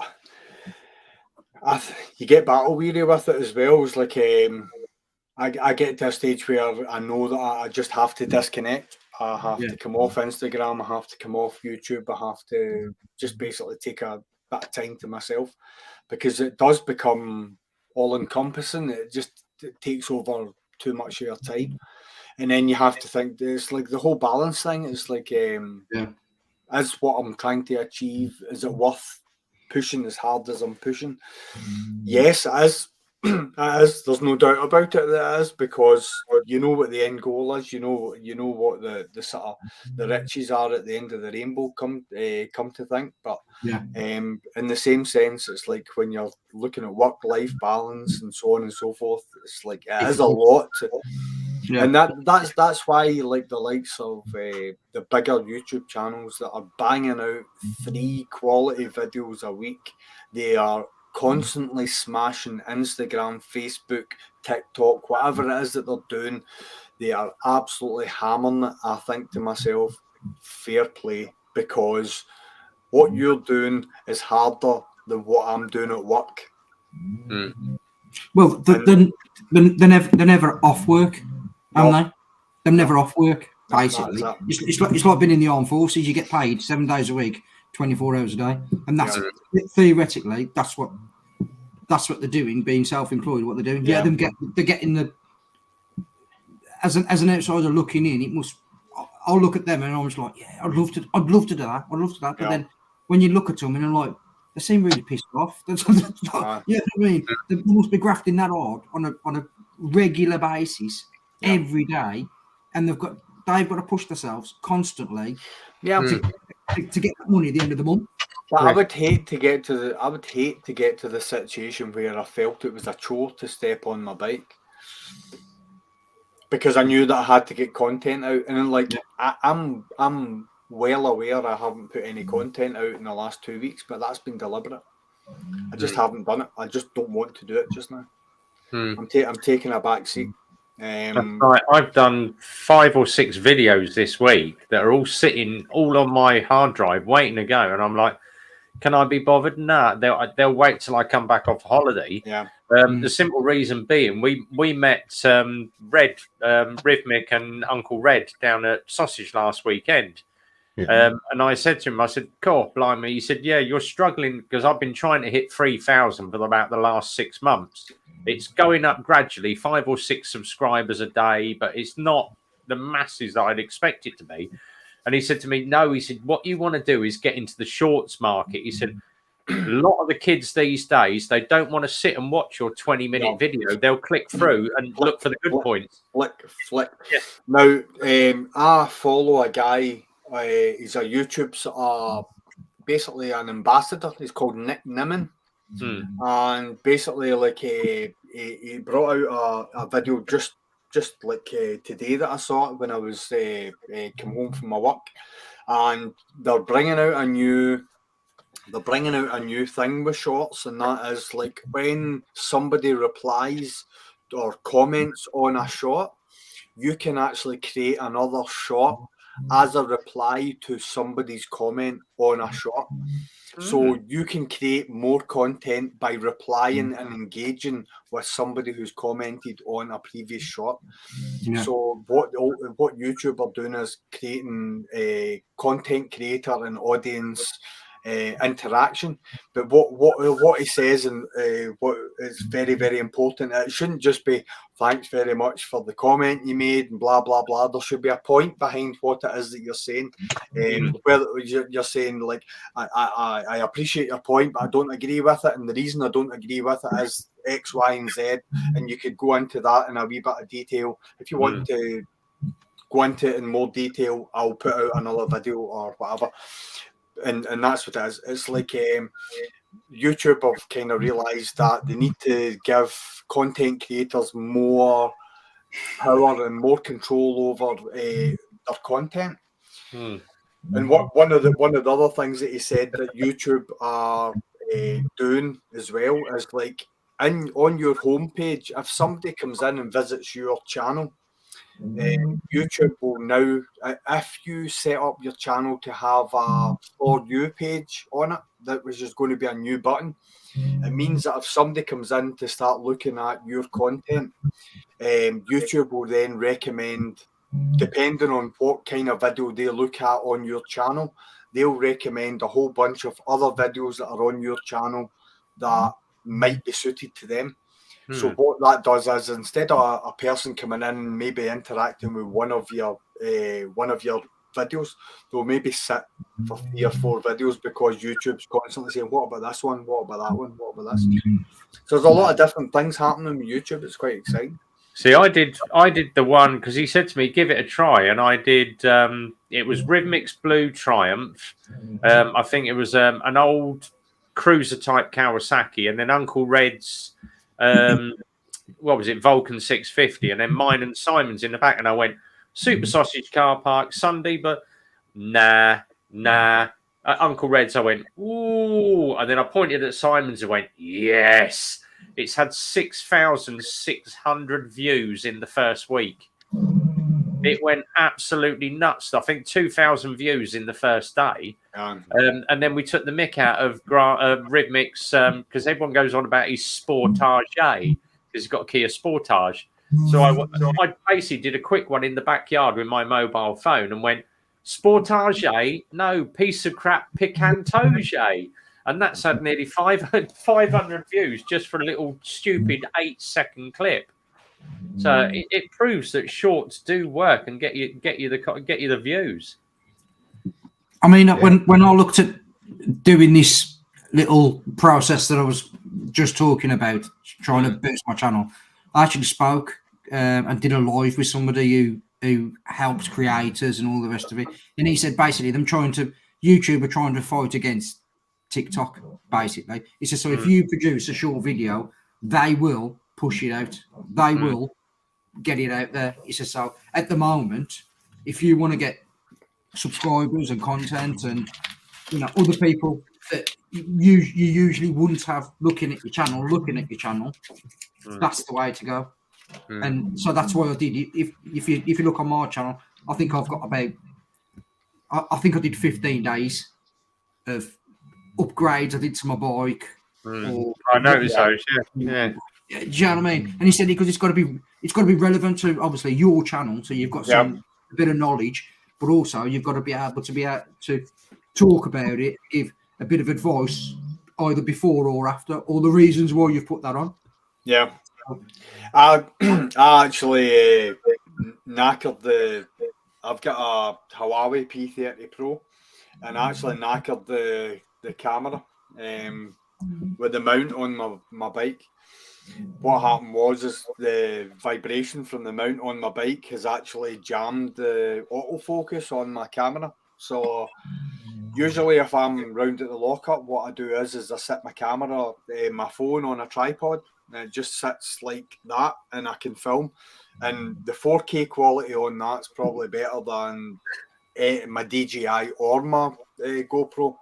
So that's what I tend to do is I tend to film on my camera. So because my camera on my phone is absolutely knackered, and the camera lens alone to get replaced, just to buy the lens is 90 quid. That's before they've even opened the camera up. So it's looking like I'm going to have to buy a new phone before I can produce any more content sort of round at a lockup with a bike and whatever.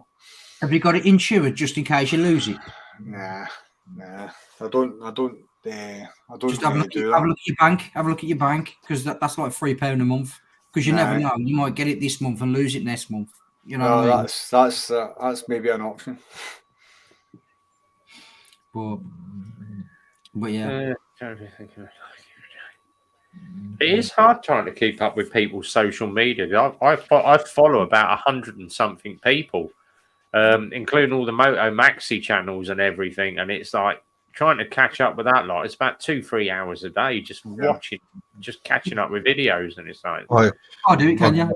I get about 2 hours a week at the moment where I can watch videos. I usually watch them on this computer while I'm editing something on this computer. I've deliberately the likes of Military Biker, I know that he's done all his Sturgis stuff, and I've deliberately not watched it because I know that I've not got the time to sit and watch every single episode. And enjoy it, Monday, I can tell you I'm not going to have the television switched on Monday. I'm going to sit and I'm going to watch every single one of Military Biker's YouTube clips. Sorry, due excuse. Dead or alive, you spin me right round. Sorry, he's living on a roundabout, so it's got to be done. It's going to be stuck in his head now. Excellent. That Sturgis trip he did looked the way that when you watch it, it's really good. How we've got the cameras and everything else. Honestly, you kind of look at yourself. Then you're like, right, I need to step the game up a little bit. I love the way Stevie frames a video. Anyway, it's like I love the way that he edits his vlogs. He's so natural when he's on a camera. Anyway, I mean, he's the same as he is when you're sitting on the live stream. Just such an engaging person. So no, it's like that's why I haven't sort of engaged in the time for watching it, because I want to sit down and watch that and take it in as like the one, as opposed to just watching an episode and then waiting for the next one. It's like I want to watch it one after the other. See, that's what I did. I watched kind of one a night. Yeah. So I finished work, sorted the kids out, took the dog out, and then once the dog's back, I can have a beer and sit and watch the telly. The baby's in bed, I'm sweet. Then you know what I mean. I purposely won't watch another one, so I'll watch one. That's it done. Then I'll start looking for someone else to watch as soon as that finishes. Right. There was a question that came up. I missed it earlier. He said, "Oh God, ages ago it popped up." Someone said about how did you come up with your catchphrases? because Simon always keeps Simon's is rubber side down, isn't it, Simon? Yeah, rubber side down, shiny side up. Yeah. It's funny enough. I got that one from the signal the Americans use, 2 down. Keep it rubber side down. Yeah. And then there was I can't remember. It was in a film somewhere. I watched something when I was on the CB radio, and they said, "Yeah, keep it shiny side up, rubber side down," and it just stuck in my head. Yeah. And I thought, yeah, that's the way up you want your motorbike all the time, is rubber side down, shiny side up, and that's where I stuck. Yeah. Yeah, and because someone said to me, he said, "How did you come up?" Because I always say to people when they go out the garage, "Be well, buddy, ride safe." But then someone said, "You always say at the end, and it's a big goodbye from me." I said, "If you've ever been a fan, I used to love the 2 Ronnies, Ronnie Corbett and Ronnie Parker, and they always used to say, and it's a good night from him, or good night from me, and it's a good night from him." So I took a little bit of that and just said, "And it's a big goodbye from me." So that was my recollection to it. So it's just a quip of it's a quirk, a twist on the 2 Ronnies, because I used to love watching the 2 Ronnies from the 80s and the 90s. So that was mine. But then you've got people like oh God, was it like Stevie always does the same thing? You'll never walk alone. Yeah, you'll never walk alone. He always does that, and then he plays his little X out.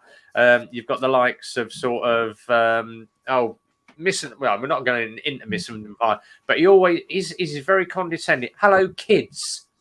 You know, and he calls everybody kids. Hello, kids. Yeah.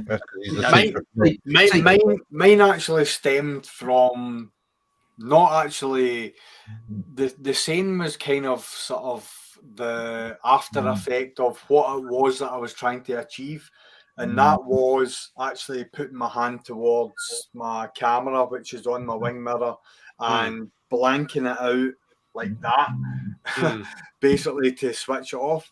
So it's like, take care, stay safe, peace out, bye, and that's it. The hand comes up, and that's where it came from. That was the whole reason for putting my hand up at the camera.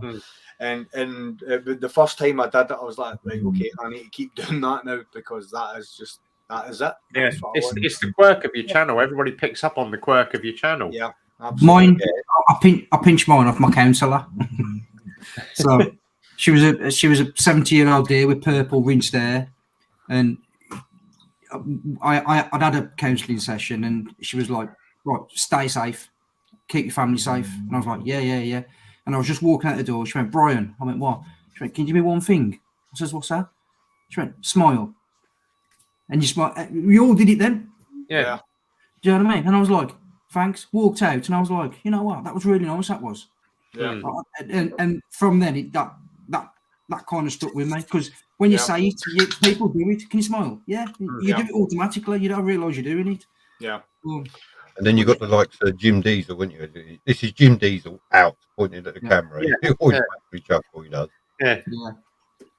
Well, he's got his usual sign off as well. Is don't forget, when you want to hear this idiot, give it and notify when this idiot does another video or whatever it was he says. Smash that. He's very energetic when he talks. I mean, he's brilliant. He does entertain me. Yeah, but everybody's got their own little quirk on their own twist and chant. And you instantly say, name 10 moto vloggers by their end titles, and they said, "Oh, by kids," because Missing and Flyer is always by kids. And then you've got RJ, which is just boom, and that's it. You instantly recognise RJ from the brap of his nuder, and he always does the nuder at the beginning or the end.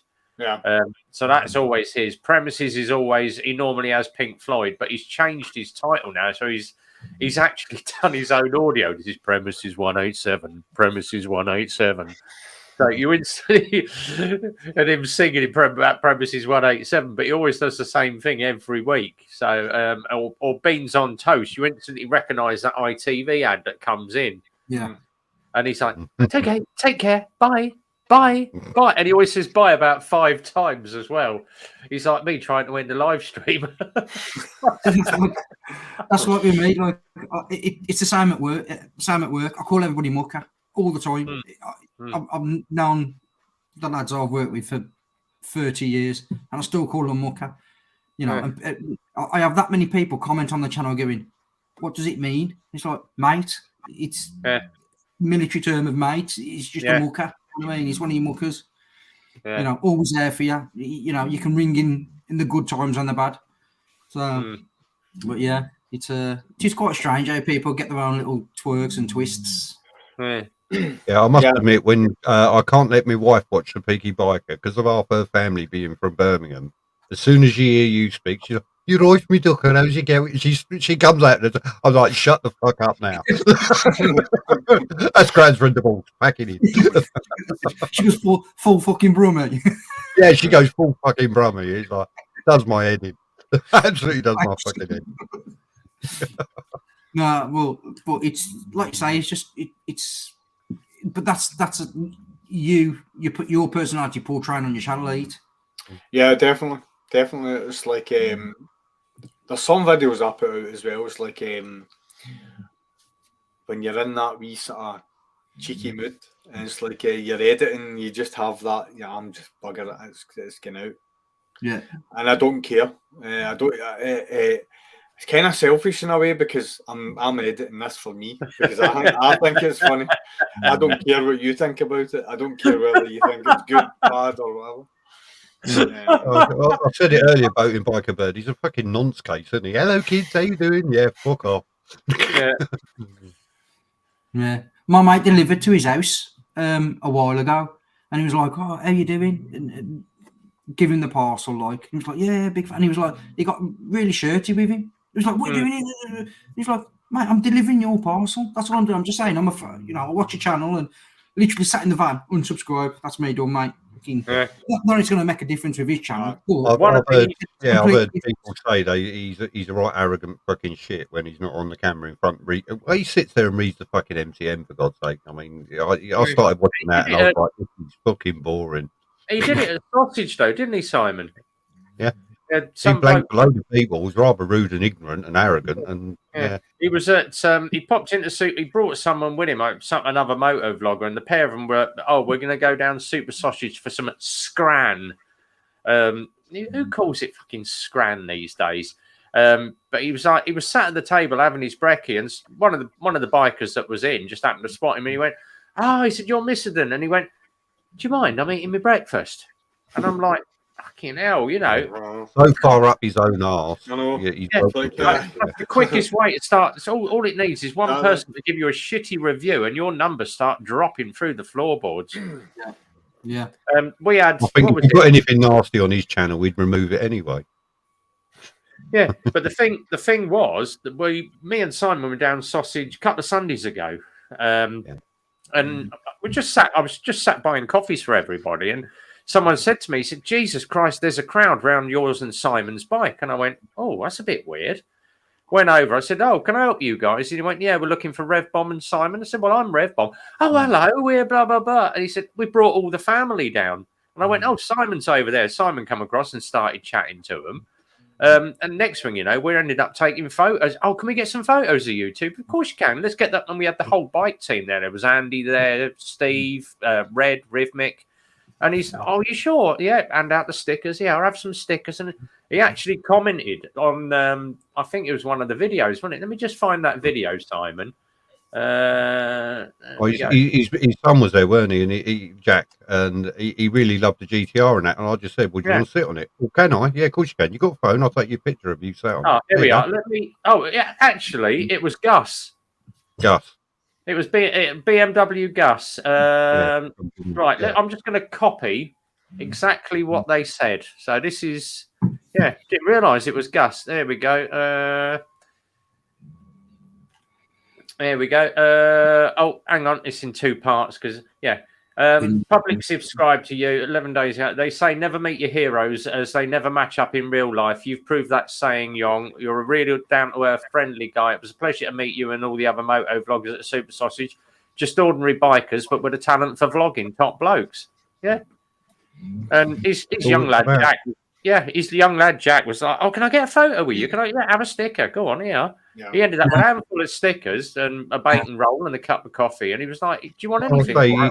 He was standing next to my bike admiring it. And I just said, "Do you want to sit on it?" He said, "Oh, can I?" I said, "Yes." He sat on it. I said, "Well, give your phone." I take a picture. So I took a couple of pictures of him sat on my bike. He was over the moon, Yeah. That's back in back in the day, that's what bikers was all about, right? You know, you look rough and ready and all the rest of it, but we're all nice, genuine, honest blokes at the end of the day. And you know, you know, obviously there's a nasty side to everybody, but if you're going to put yourself on YouTube and you're going to have people coming up to you and speaking to you, you've got to have that sense of camaraderie. So Absolutely. Be able to have a conversation, whether you like it or not, because at the end of the day, you put yourself on YouTube, nobody else. No. Somebody put a gun to your head, you've done it yourself. That's exactly and that's where you come from. That's where your ability to speak to people and to make a conversation and to get that banter going straight away. Yeah, but see the thing about it is the way I look at it. It's like if you were to meet me tomorrow, you're meeting the same person you're talking to just now. Yeah, exactly. And I know that if I meet you, that's exactly, and I know with Ev and I know with Simon, we are who we are, and it's like there's no pretentiousness, there's no hidden agenda, there's nothing. It's just we all do have our down days and our dark days, and some days I can be a right fucking pain in the ass, miserable git. I admit that freely. But if I'm out on my bike and I'm seeing people and everything else, and I'm just myself. And someone actually said that about my videos. He said you come across sometimes, particularly on the Wolf Tales episode they watched. He said I come across natural and so passionate about it. It's engaging. And whenever they watched any of my videos, they said you're just fucking honest about what you're saying. And there's no script, no nothing. It all comes off the cuff. It's from the heart. And I waffle on. Some of my videos, there's a couple of the early videos, the really long ones, that I thought, right, I'm going to talk about this. Just as I'm riding home, I want to talk about it and get it off my chest. And I've ranted away for 30 minutes and I've covered loads and loads of subjects. It's come to edit it and I'm like, I don't want to take anything out. So I've left it all in. People watched it and they've loved it. It's great. It's an honest opinion. It is me. Yeah, we can't shut me up. That was kind of how the whole motovlogger, carpool motovlogger came about with Lockwood. He sort of messaged me and he said, like, listen, I'm going to film it. Is that all right? And I was like, that's cool. And we had done our live streams and whatever. And he picked me up and we were going to meet Andy. Within 5 seconds, I'd forgot even there was a camera there. So we were talking. I was more excited about the fact that he was getting the Africa Twin. That was a good thing about it. So he was telling me the story. I wanted to hear it anyway, and it was like he was telling me the story about he just wasn't happy with the CB and it just wasn't clicking with it. The VFR was giving him more excitement and whatever. I was like, that's fair enough. And I gave him my honest opinion. I said to him, I says, listen, if I'm buying an Africa Twin, I would be looking at joining a club. And I stand by that. I said, I would want to be joining a club with people who have all got similar bikes or the same bike, that basically we can ride that as hard as possible. I want to learn everything about that bike and go onto trails where if you drop it, you've got like-minded people around you that can help you and so on and so forth. And that Robert had said to me, he said, I've edited that video that we did. I'd actually forgot all about it. He said, I've edited that video about it and I actually quite like it. And he said, do you mind if I post it? I was like, aye, post away. And I watched it like I watch all Lockwood's videos anyway, and I'm watching it like it's the first time I've ever seen it. And it was strange because I was involved in it, but I forgot half of what I said anyway. But even when I listened to it back, I'm like, no, you know what? It was because it was an open and an honest discussion. I wasn't going to hide anything from Robert. I just feel like an adventure bike, if you're buying an adventure bike, you've got to use it for its purpose. It's like buying a rally car and keeping it on tarmac.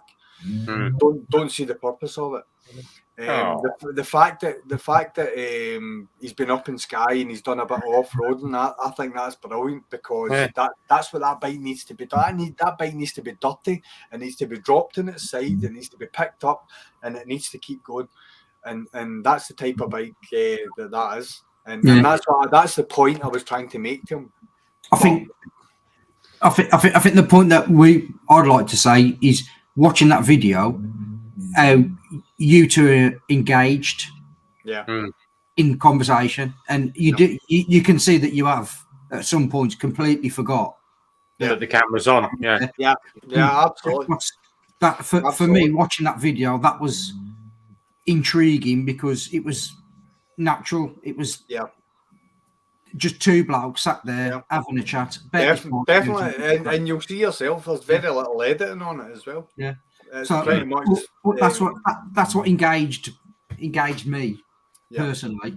Is that fact that it was just raw, natural. Yep. And you both got the same, not the same personality, but you bounce off each other quite well. Yeah, definitely. It's like we all went on a camping trip the year before, and Lockwood and I had a moment by the campfire. I'm not saying we were kissing and cuddling, but do you want to rephrase that? It's like Devin and Stacey. It was one of those, you know how like sometimes when you connect with somebody, I mean, like obviously, like PK being in the military, you understand if you're serving with somebody and like you just you click a click, it's a connection that gets made, and you're like, it comes from nowhere, and that happened with Robert and I. We were standing by the campfire, and like I was saying to him, was that listeners, I said, I get you, I totally get you, and like he told me the story about his son. That was the first time he told me the story about his son. And I said to him, I said, listen, I said, I know that because at the time he hadn't told anyone on YouTube about that story. He has since told the story about the reason why he's now Lockwood 92. And I said to him, I said, listen, I'm going to take that to the grave. And I'm so honoured that you've actually felt that you could tell me that story.